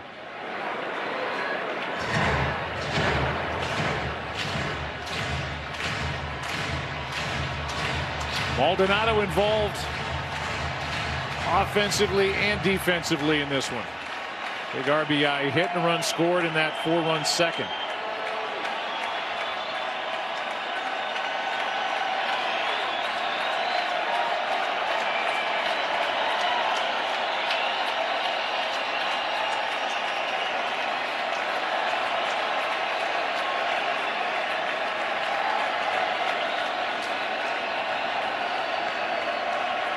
The 1-2. Skied on the infield. Bregman is there in foul ground. Inning over. Javier gets around the one-out double. Yordan Alvarez coming up. He'll lead it off. Bottom of the 6th inning for the Astros. Up 3. Want more postseason stats? Just ask Siri who leads the postseason in RBIs. That man right there leads with 15 coming into tonight. That's the answer as Alvarez takes a strike. He's popped 4 home runs as well. Kyle Tucker. Yordan 0 for 2. He's grounded out, struck out. And he is searching for it against Max Fried, who's retired 10 straight overall. And 10 huge batters, because that just gives Brian Snitker a little more length, that he doesn't have to go to that bullpen, which is got to be tired. The way they had to be used in the previous series to get here, and there'll be 3 in a row in Atlanta. And it's safe to say no one's going complete games, so they'll be used a lot. Jesse Chavez, a right-hander, getting loose.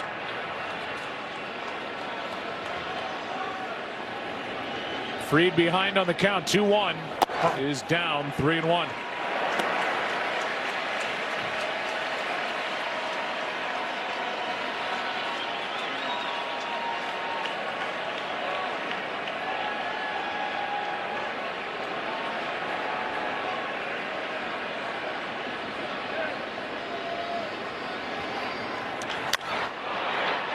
So Fried has outlasted Urquidy. But Urquidy exits after 5 innings, and if he gets a decision, he'll get his 2nd World Series win. He's tough, man. I know he hasn't had a lot of reps, but he knows how to pitch. And, you know, he's not flashy.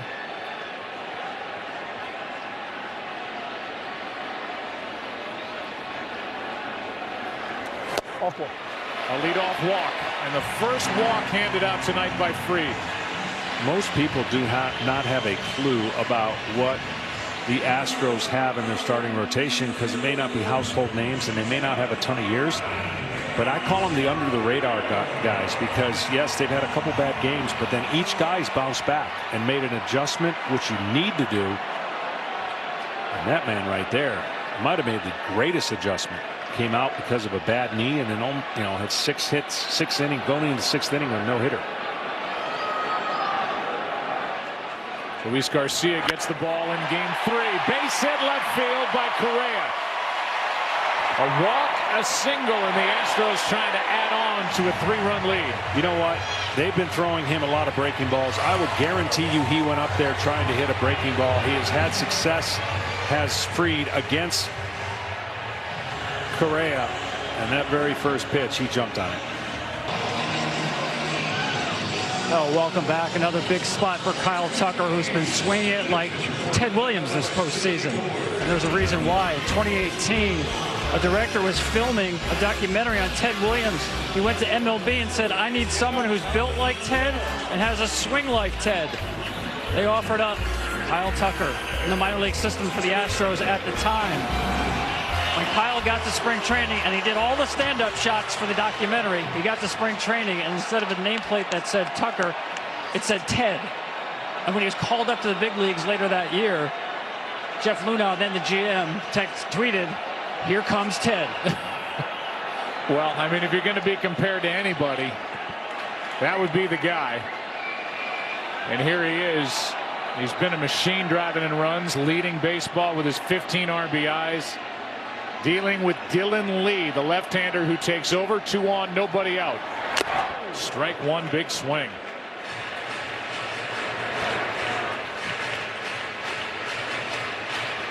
You see what he did against the Dodgers. He's got called up late in the year, and another one of those not much to go on, but in high stress moments in the World Series. Can't imagine he was thinking that was going to happen before the year started.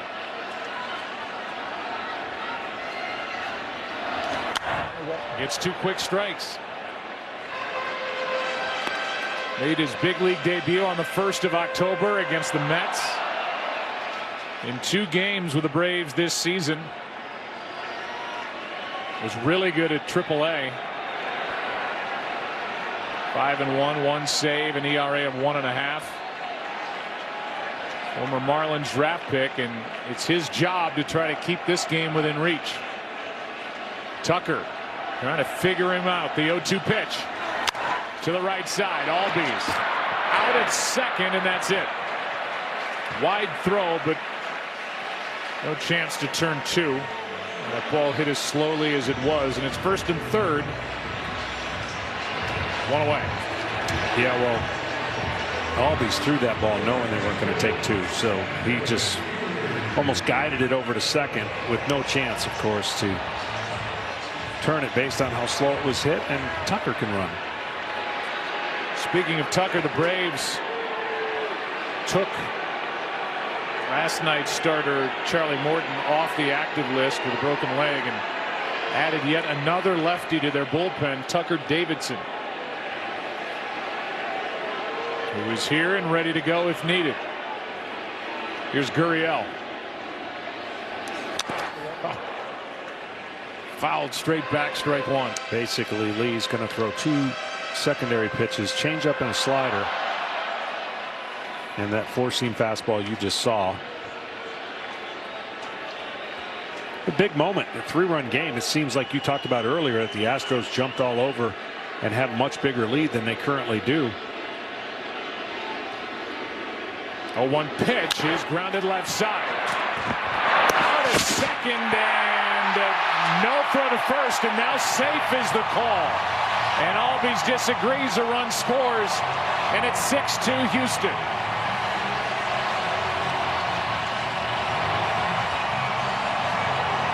They always give the middle infielders a little room for error for the transfer rule, right? You can't run into them, but if they're making that transfer, which he did, this is going to be overturned. That ball was in his glove, and he was going to throw it as quickly as he caught it. And I'll be surprised if they don't overturn this. That's definitely on the way of throwing the ball to first base. Well, we'll see how this is scored. I don't know that he ever secured it. Definitely on the transfer, that's when it comes out, but I don't know if he's ever got it secured in the glove. They give him a little wiggle room to be able to do that play.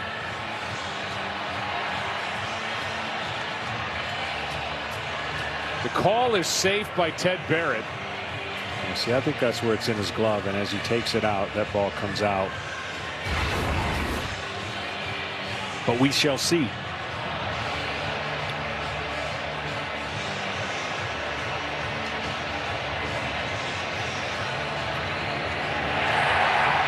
And they stick with a call. And I think based on the fact that Albies never really had it secured, there's no doubt it was coming out and started to come out as he's trying to make the exchange to the throwing hand. But it wasn't a clear catch. And so runners are at first and second. A run is home. That's charged to Fried. And it's a 6-2 game. Tucker the lead runner. Gurriel is on. It'll be an RBI for Yuli Gurriel. It should be an error on Albies. Runners are going. Throw down. Safe. Stolen base Tucker. Stolen base Gurriel.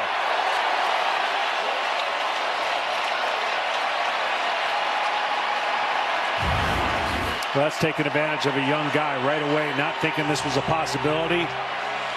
The throw is to the inside part and just enough off the bag to let Tucker slide in. You can see if the throw was more towards the fair territory, less room for the glove to travel. Mike Muchlinski, the third base umpire, right on top of it. And now with one out at second and third for Siri. And they count 1 ball, 1 strike. Jose with an infield hit for an RBI and a run scored in the 4-run second. You know, most infielders, a la Ozzie Smith, when they do those drills, you never see the ball hit the glove. They're so quick with their hands, and that's what the transfer is trying to be. It's trying to get that quick moment in. You get the ball with your hand and you throw it. That's how you make a quick exchange, but Albies wasn't able to gather the ball. Well, the ball hit by Gurriel. It goes down as a fielder's choice E4. And an RBI for Yuli Gurriel that scored Alvarez, and now a double steal.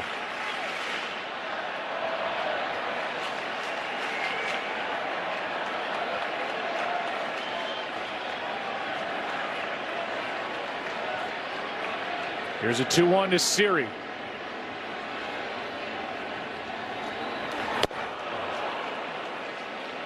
And a good spot from Lee. 2-2.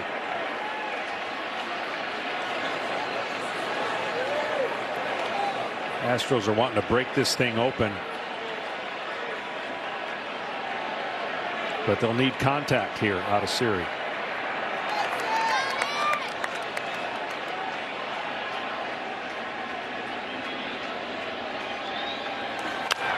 Fought it off.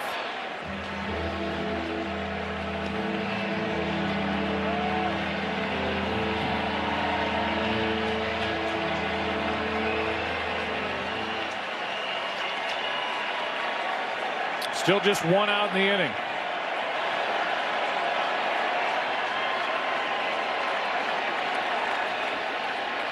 A 6-2 game. And a 2-2 pitch. I believe, given who's on deck, and even though the infield's in, you may see the contact play here, where on contact, if it's a contact play, Tucker leaves as soon as the ball's hit. Gurriel will follow him to third and force the Braves to throw him out at home.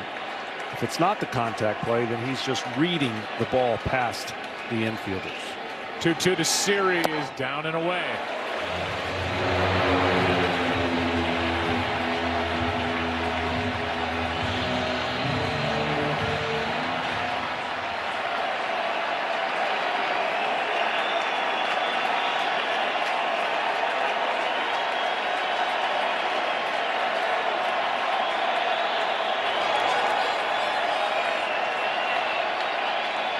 Three-two pitch, struck him out.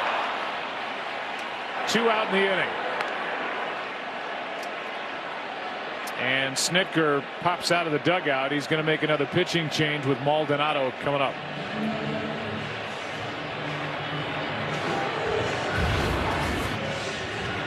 Now, this won't make Dusty happy, but an outside pitch off the zone and a hitter that wanted to hit more than he wanted to walk, and a big pitch by Lee. Jesse Chavez is coming into the ball game. Second and third, 2 out. Martin Maldonado coming up. All that part of the Big Noon Saturday on Fox and the Fox Sports app. Second and third for Maldonado after a high delivery and fouled straight back on the first pitch from Chavez. Chavez can do it all. It seems like he has a rubber arm. Throws a lot of sinkers. And this year, Maldonado did not fare well against sinkers or changeups or curveballs or sliders. Chavez has done a little bit of everything, including opening 4 games. She's done once in this postseason on top of that.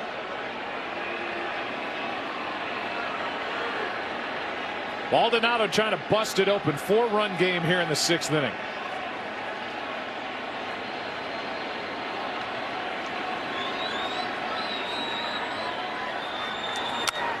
Strike 2.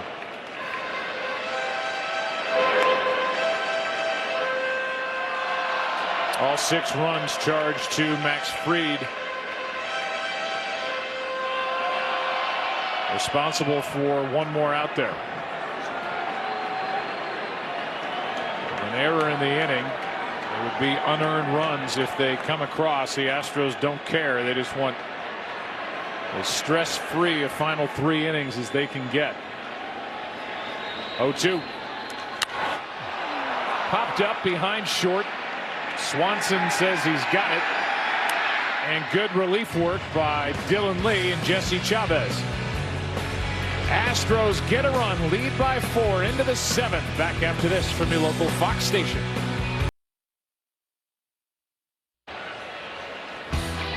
T-Mobile, the leader in 5G coverage, wants to send you on the baseball road trip of a lifetime. Win tickets to all 30 MLB ballparks and an RV to get you there. Just text road trip to 595959 to enter. 6-2 ball game, 7th inning. Back to work, Christian Javier. I got something you probably didn't know. I had an older motorhome growing up as a kid. A little camping out of Michigan. Had one flaw in it. Electricity issue on the metal steps and the metal handle. So we knew you had to wear shoes or you get shocked. Well, I tried to jump from outside to inside, from inside to outside, but I grabbed the handle at the last minute and I was getting shocked. So my mom had to kick me off. That might have did it for my arm. Might have got me the live arm. That's the magical power. I owe it all to that motorhome. Here's strike 2 on d'Arnaud, 2 for 2. So who knew it was? I don't recommend that, by the way, to anybody. No. To get shocked to have a live arm. Yeah, no, don't shock. That's not good. That's not good. No, I'm learning more and more about you as we go. A swing and a miss by d'Arnaud, and Javier has struck out 2. Entered last inning. And now has 1 out here in the 7th. That couldn't be fixed somehow. We were on a road trip when it happened. Yeah, it got fixed when we got home. Yeah, it wasn't something we kept. You weren't holding an accordion when you were. I was not at the time, but I'm going to tell you something. He's getting me. Batter is Swanson, number 9 man. Action for the Astros. Javier wants to keep those guys in the bullpen. Inside. Breaking ball stays inside from the big right-hander. 8 2/3 innings now. 9 total. Actually, innings pitched by Javier, no runs. When it's mattered the most, the same spot, 2-0. He has those high, I call them shoulders, when he throws. Looks like he's kind of fading away from his pitch. It creates an illusion to the hitter. He doesn't stay straight line to home. You'll see when he throws that lead arm will go up and then the back arm will whip with some pretty nasty stuff.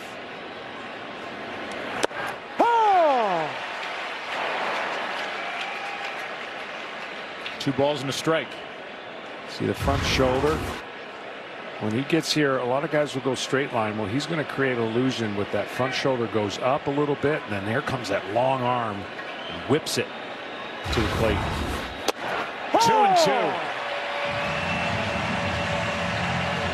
It cannot be easy to pick up the ball. No, the only downside is if he pulls too much towards first base, in other words, doesn't stay in there to throw, it'll alter his stuff. He'll pull his slider away, and his command will suffer. But he's done a nice job staying on plane, as we talked about the 9 innings and no earned runs. Good swing by Swanson. Obviously, there's many ways to pitch. You want to keep your front side as quiet as possible when you're coming home. But the training of pitching today now is so different because we're training guys to max effort. So there's a different style. Mechanically, you'll suffer from like fielding your position, but you'll get more velocity and more spin. And that's what a lot of the guys in the big leagues today do.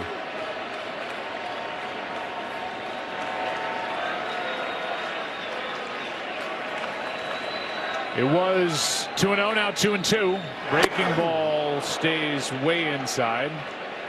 Full count. If you think the guy's going to swing, you throw a slider right here. Even though it's 3-2, you never want to put a free guy on the base with a walk. But if you think he's swinging and you know that Swanson has power off of fastballs, you definitely throw a slider right here if you can throw it anywhere close to the plate. Meaning you think he's going to swing out of the zone. That is outside for a 1-out walk. 1 on, 1 out. Major League Baseball proudly celebrates the life and legacy of Roberto Clemente. Earlier today, Nelson Cruz was announced as the 2021 Roberto Clemente Award winner for his positive contributions on and off the field, supporting members of his communities both here and in his homeland of the Dominican Republic. Visit MLBcommunity.org to learn more. Saw Nelson with Hall of Famer Craig Biggio, who was 2007 Clemente Award winner. Maton is coming in. Rosario is coming up. 6-2 game, top of the 7th. Well, in walks Eddie Rosario. He's 0 for 3 in this game. He is lined out, hit the ball on the nose back in the 2nd, and here's the right-hander Phil Maton dealing with Rosario, who has an 11-game postseason hitting streak on the line. Well, this year Rosario pretty good against curveballs on right-handers. Now I understand not every curveball is the same. This guy has a different angle of which he throws his curveball fastball. Pretty quick hook for Christian Javier. Maton worked in last night's game. Pitched an inning, allowed no runs on 2 hits, struck out 2.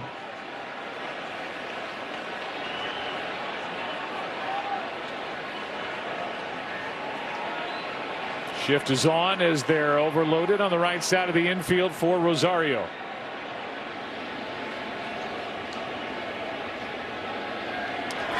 Breaking balls fouled away.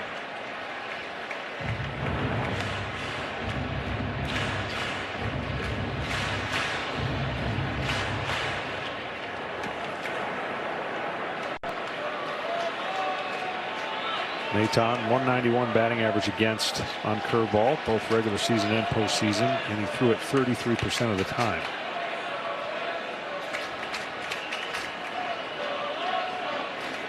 A strikeout and a walk, and that was it for Javier. High fastball. Rosario comes up empty, 1-2.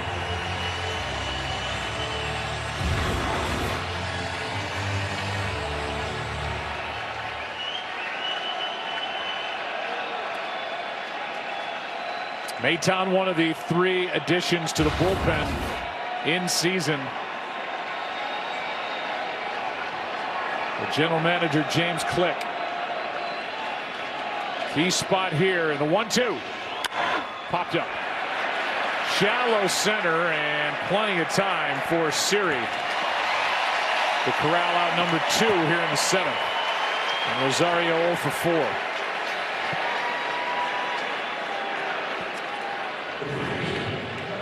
That'll bring in Freddie Freeman.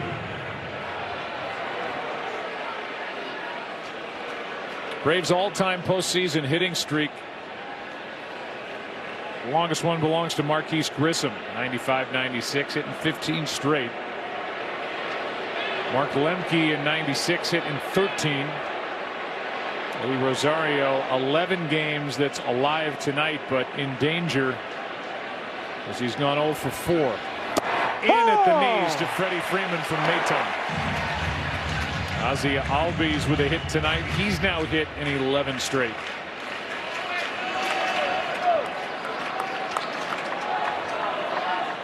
He's used his legs for those infield hits. 0-1. Strike 2.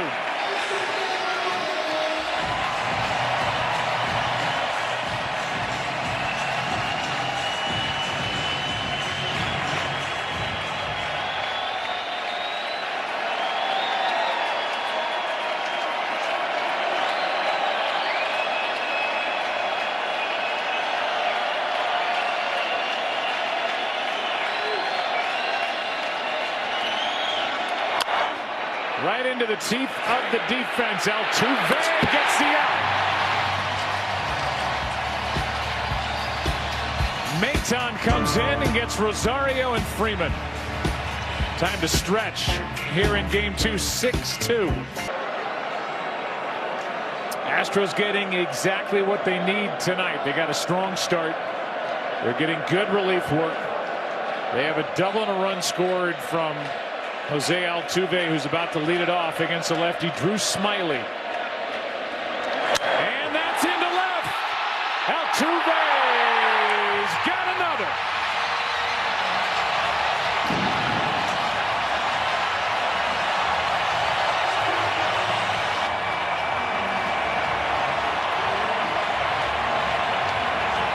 And a rude Texas welcome for Drew Smyly. 22 career postseason home runs for the 5'6" second baseman. It's just amazing. I mean, he's going to lead the world in least amount of pitches seen, probably, for those 22 home runs. And as Altuve was going to the plate, his manager went all the way to the other end of the dugout. Most managers will sit closer to home plate. Not Dusty. Dusty Baker is nothing if not superstitious. That's his lucky spot down at the end of the dugout.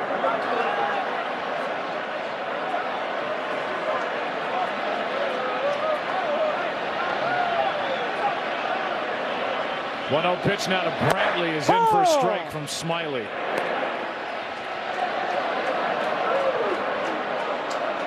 A double and a homer tonight for Altuve, who went 0 for 5 in game 1. Ball 2.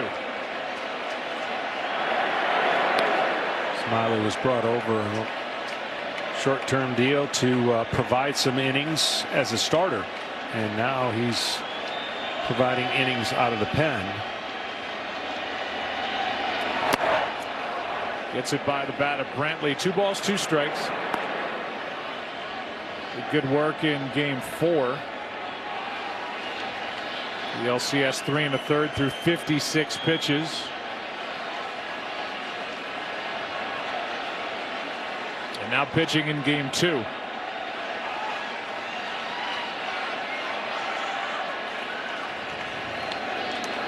By the way, he's doing something I could never do.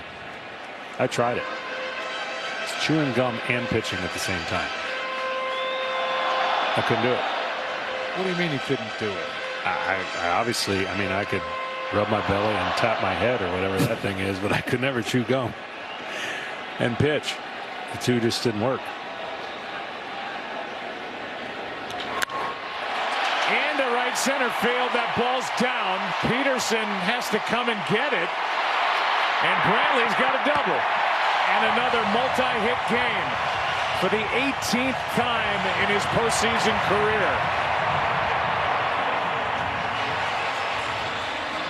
go back to the home run by Altuve on the first pitch. Yeah, this guy was made for this ballpark. Think about it.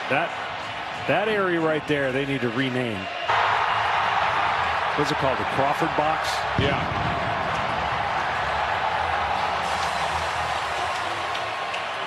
Altuve's landing. Need to.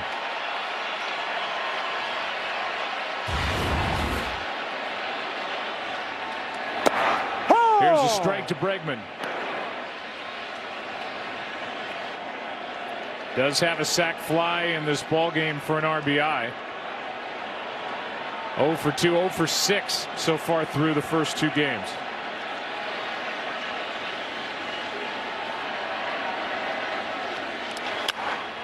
Left side for Riley.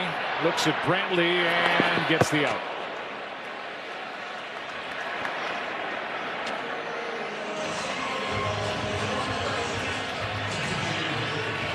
Look at how Altuve has made the games and the at-bats, the plate appearances count. Manny Ramirez, 493, hit 29. He's got the most career postseason home runs, again with the disclaimer, the extra rounds. Hard to compare eras. Bernie Williams and Altuve now tied, but Altuve with far fewer plate appearances than the other two. Yeah, for sure. And obviously, he's come up huge for this organization. They locked him up. He was kind of struggling, as we talked about coming into this in the open, saying, you know, he needs to get going. Bregman's got to get going. Correa. And we knew after watching this team throughout the postseason, they've shown this. A couple games down, then they get hot for a couple games. And the narratives change in a postseason all the time, no matter what. But you're always one game from getting back into a series, no matter what the count is. Yordan Alvarez is grazed by that pitch, and that'll send him to first.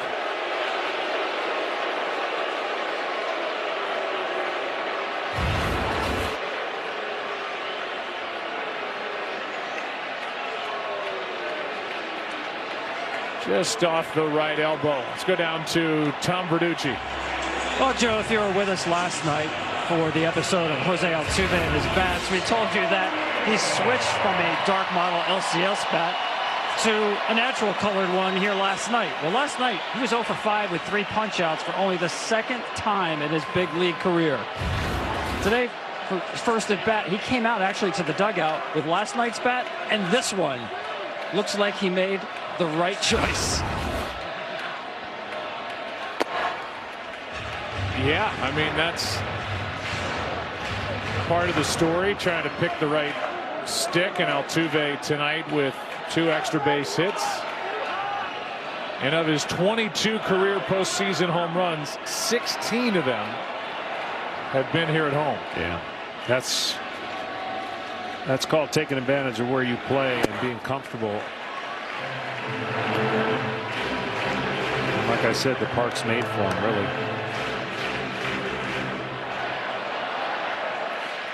I think you'd do well at Fenway too. Carlos Correa, 1 for 3 tonight, has runners at first and second, 1 out. Biggest lead of the ball game right now. It's 5, 7-2. That's a rocket foul.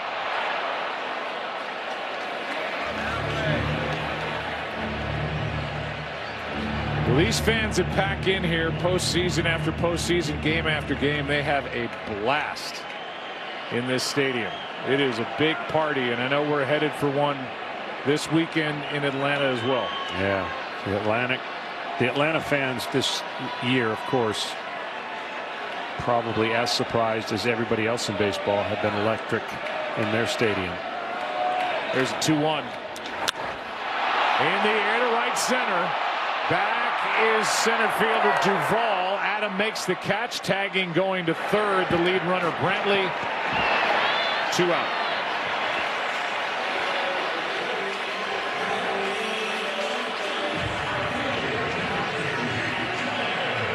And here comes Kyle Tucker.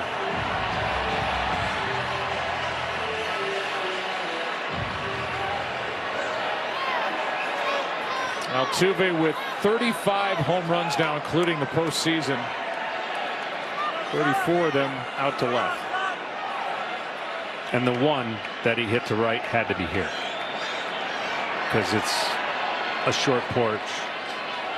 Finding out that it was against the Toronto Blue Jays.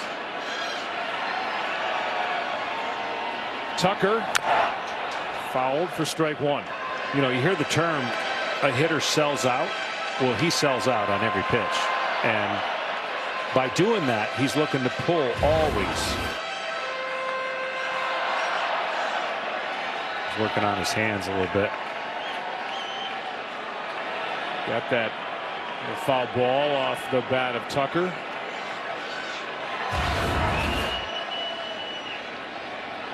A 1 pitch is down and away.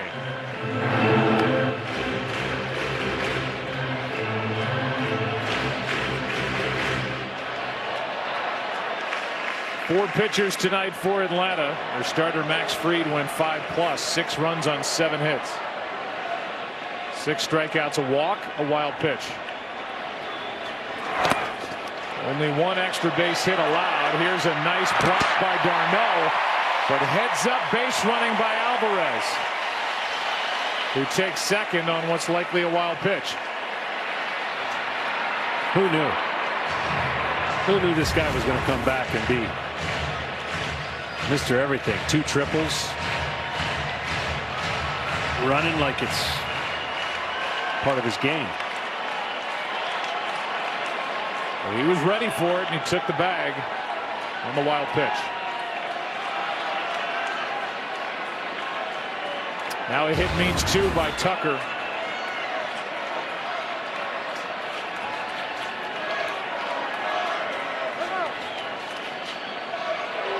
Now with a runner at second, out to talk is d'Arnaud with Smiley.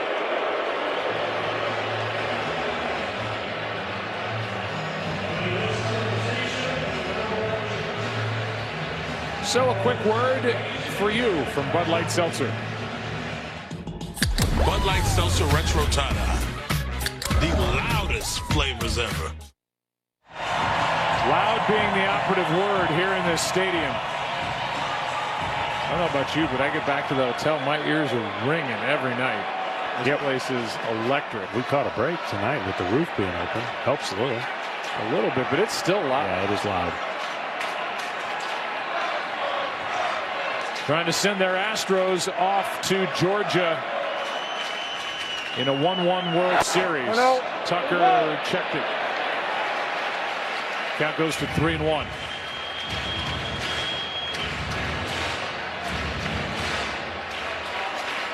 The positive side of this, if Atlanta doesn't come roaring back in the ballgame, will be manager Brian Snitker talking about how he got his big 3 lefties a night off tonight, travel day tomorrow. They'll be ready to go for the 3 games over the weekend in Atlanta. 3-1 pitch here is down to load him up.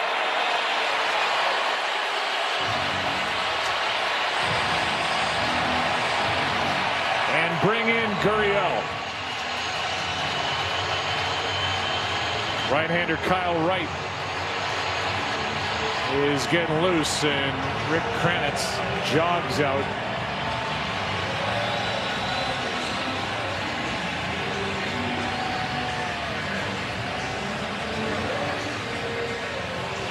And he's out there to just talk. So no action tomorrow in this World Series. Friday night back at it in Atlanta for Game 3. Astros and Braves at 7:30 Eastern, 4:30 Pacific on Fox and the Fox Sports app. Luis Garcia and Ian Anderson, 2 right-handers, the scheduled starters, coming your way. Ian Anderson, over-the-top fastball with a good changeup, and you're going to see some electric stuff out of Luis Garcia. Braves haven't lost this postseason at home. You're not going to see that young man be bothered by anything, by the way. I don't know what totally goes on under the hood, but he shows nothing bothers him. Really was turning in a good start when he was lifted for a pinch hitter that really paid off for the Braves in Game 6 of the LCS against the Dodgers. Adrianza doubled. And then Eddie Rosario went deep for a 3-run shot. 2 strikes on Gurriel.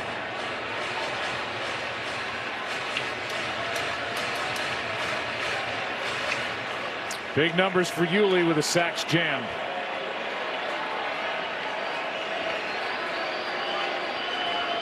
Brantley, Alvarez, and Tucker aboard.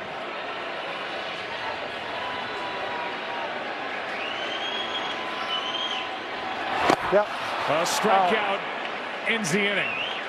And that'll do it for the first 7 here in game 2. Leadoff home run. First pitch, Hackett.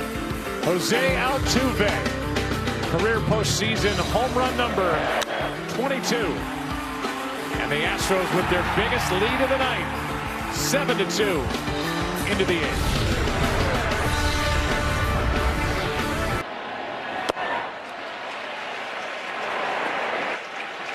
First pitch of the 8th inning thrown by Ryan Pressly. The closer comes in with a heart of the order coming up for the Atlanta Braves. And Dusty doesn't want to play around in a 5-run game. 7-2. Albies strike 1. 1 for 3 on the night with another infield hit to his credit. Strike 2. Well, Dusty brought in his closer. Maybe because the heart of the order here for the Atlanta Braves is up.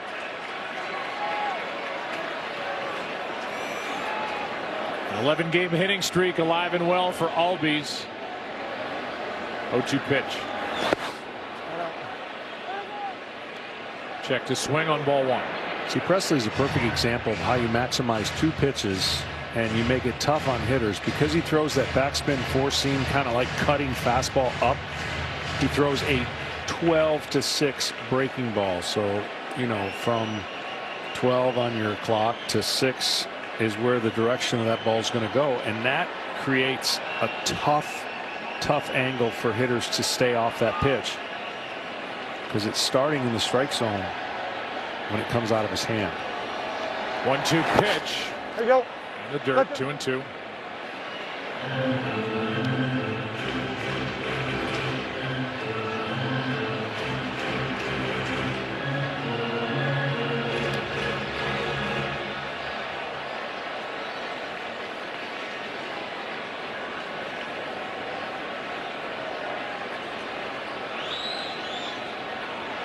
Fourth pitcher of the night for Houston. It started with a strong start by Urquidy. Good. He went 5, allowed 2 runs on 6 hits, 7 strikeouts, no walks. Christian Javier an inning and a third, no runs, 1 hit. Maton came in and finished off the 7th. 2/3 of an inning, all zeros, and now Pressly.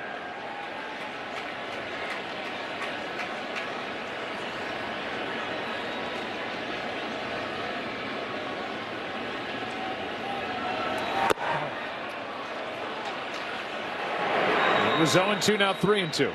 Well, he hasn't started his breaking ball high enough to get Albies to swing and miss.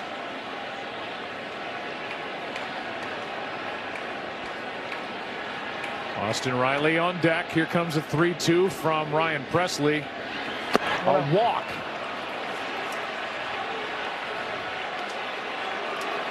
And Pressly let Albies get away. Leadoff man is on with Riley coming up. That's his signature pitch, and he really missed it with it once he got to the 2 strikes. I mean, he's going to go to that pitch more than he goes to any other pitch. He has a lot of confidence in it. But you see where he started that one, and the ability for him, Albies, to lay off of it was impressive. Pressly, a big reason why the Astros won 95 games and finished 5 games better than Seattle. Strike 1. 32-year-old right-hander, the best season of his career. 2.25 ERA. 26 for 28 in save chances. Not a save chance here tonight. This would be a very tough matchup for Riley. And this is where I don't think enough teams take the bases that a pitcher like Pressly will give you. I know it's the rule, don't get thrown out at second, but he takes a long time to get the ball to home plate, as most closers do. Here comes an 0-2. Got him looking. 1 out here in the 8th. Riley 1 for 4 on the night. See that cutting action? The ball stays up. And I guarantee you Riley thought that was a ball. He'll go check the film. At the top of the zone, you want to get power hitters out. That's how you do it. Brings in Soler. This will be another tough matchup for Soler. Hit a double down the third baseline his last time up, 1 for 3. Struck out his first 2 trips, strike 1. It was against Urquidy, and we just can't say enough for the job Jose Urquidy did tonight. 8 days of rest, less than 2 innings pitched over the past 24 days, and his control was spot on. Sure was. These next 2 pitches, it shouldn't be close to the strike zone, and they should be the breaking ball.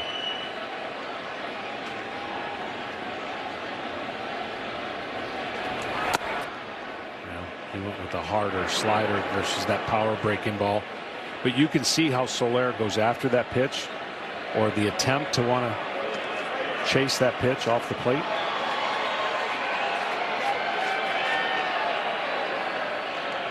Soler, big, strong right-handed batter. Open stance. As much power as anybody in the league. He takes a strike on the inside corner. Strike 2.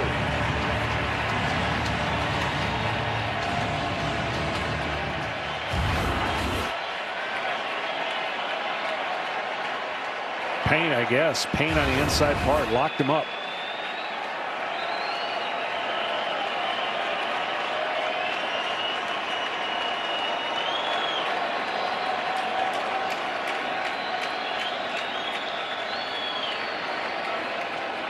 The 1-2. Soler stays alive. You know, sometimes when you get an opportunity to be a closer, I know this is in the 8th inning, but with a bigger lead, you can do some different things against the Braves, knowing you're going to face them in, let's say, a 1-run game, and how you would pitch them differently. These are some of the things you can do if he chooses to, and set a different seed in their minds if he sees them again. I'm going to give you one of those examples that happened to me here in this stadium. 1-2 pitch here, and that is hit in the air to left. Back at the wall. It is caught by Bradley. Albies has to get all the way back to first, 2 out.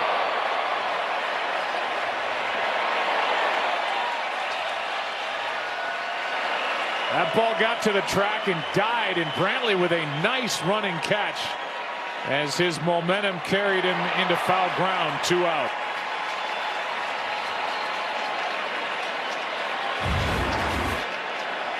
Yeah, you called it. This ball kept drifting, and Brantley, after he caught it, he didn't realize where Albies was. It took a little longer than normal to kind of get the ball back in, and he kind of gave that, hey, my bad, as Albies had to retouch second and get back to first. Batter now is Peterson. Jock 0 for 3.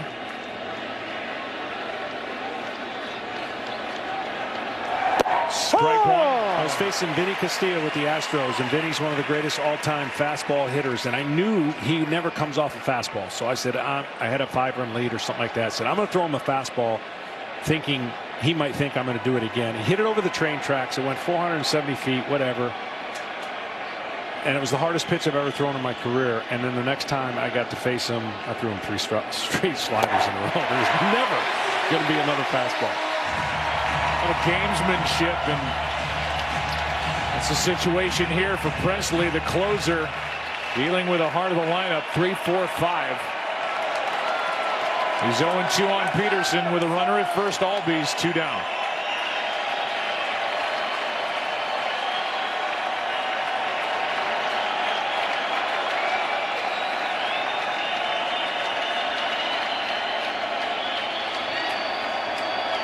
Here it is.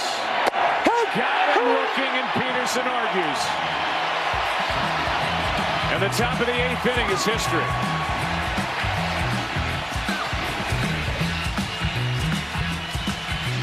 Some frustration for the Braves and their hitters. 7-2 Houston into the bottom of the 8th. Jose Siri, a big part of that 4-run second inning, leads it off. And swings and misses, strike one. Kyle Wright takes over after Smiley went one, allowed 1 run on 2 hits. That's it for the season, 2 games.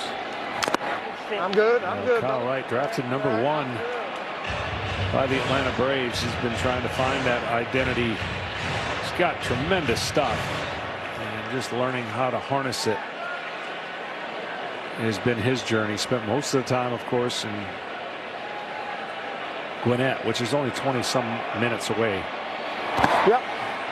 I'll switch He gets a strikeout to start the inning as Siri goes down 1 for 4 on the night.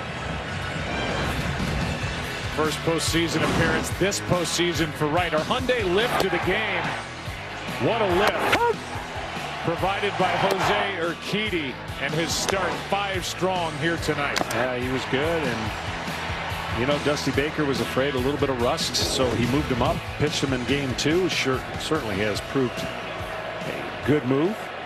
See that top line, what he did in 5 shutout innings on 2 hits in game 4 of the 2019 World Series at the Nationals. And Jose Urquidy for the Astros, who came into this game this postseason with 40 innings pitched by their rotation, 57 innings pitched by their bullpen. They get 5 from Urquidy. They're asking for 4 out of their pen as they try to even this series at a game apiece. Yeah, of course, that day off tomorrow resets everybody in the pen. Maldonado chops one foul. But I was going to say how frustrating it must be to spend all that time in AAA, the talent that he has, being 25 minutes away from the big club. It's one thing if you're like 5 states away. Right.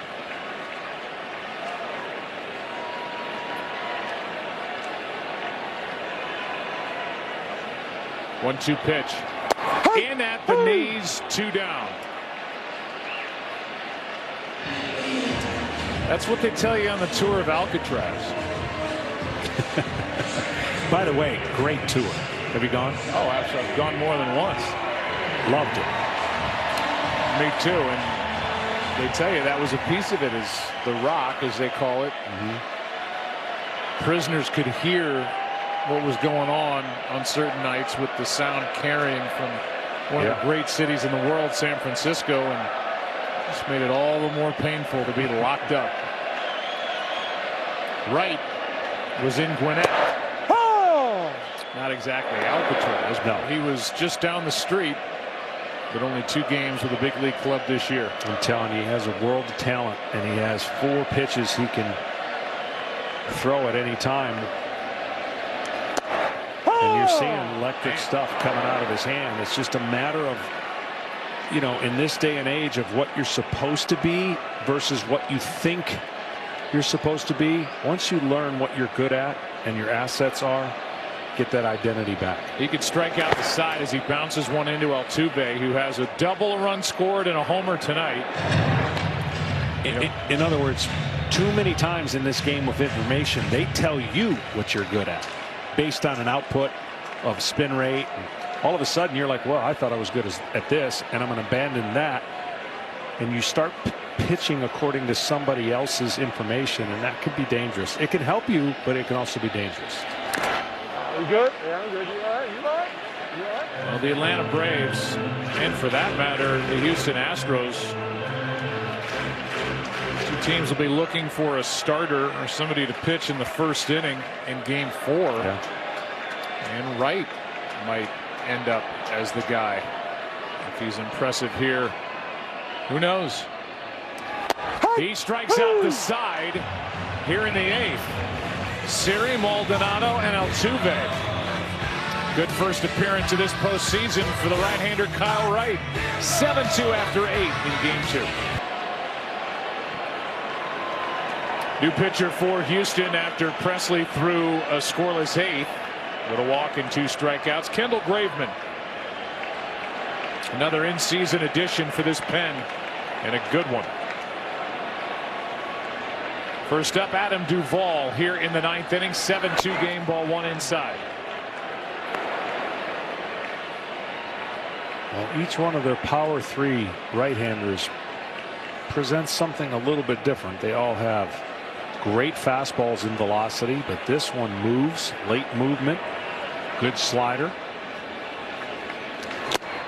Like that, good movement right there. And then you've got Stanek that has the split finger with the high velocity.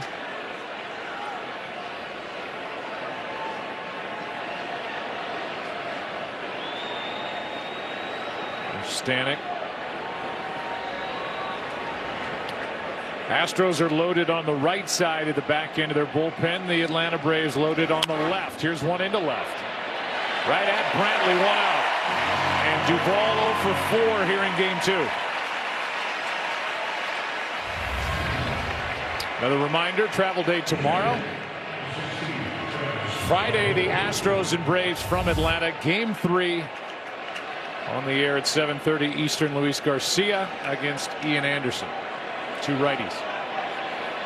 Here's d'Arnaud. 2 for 3 with a homer, a single. He scored twice.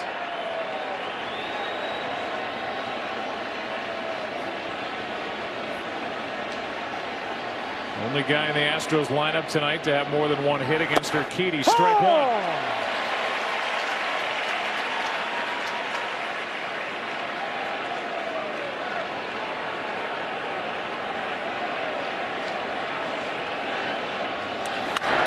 Right at Gurriel to the bag.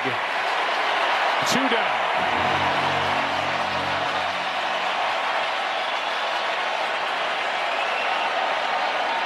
Anyone who thought this series was going to be a short one doesn't understand these 2 teams and the adjustments and really just how evenly matched they are. When you go position for position, you could have it could come down to 5 and 4 on every given night, meaning the 9 that are out there.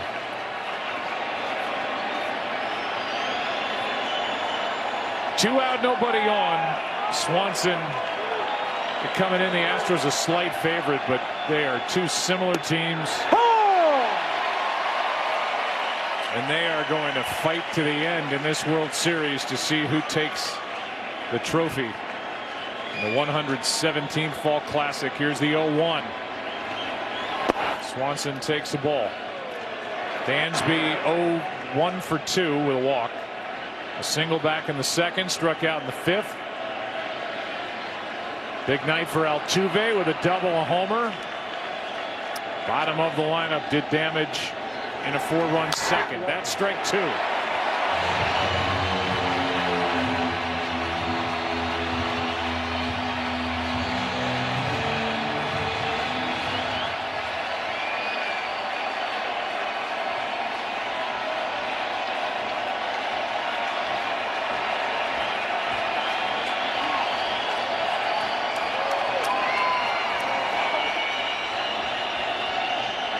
Swanson takes the ball.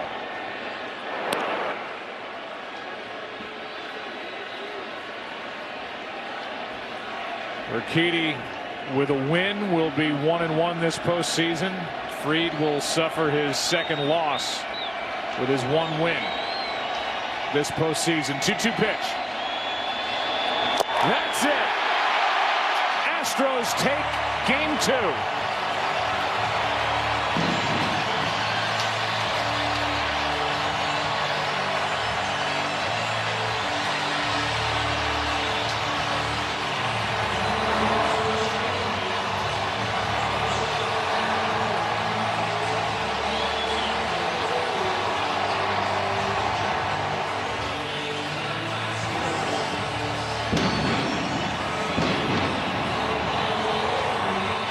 Seven to 2 is the final. And on to Atlanta we go.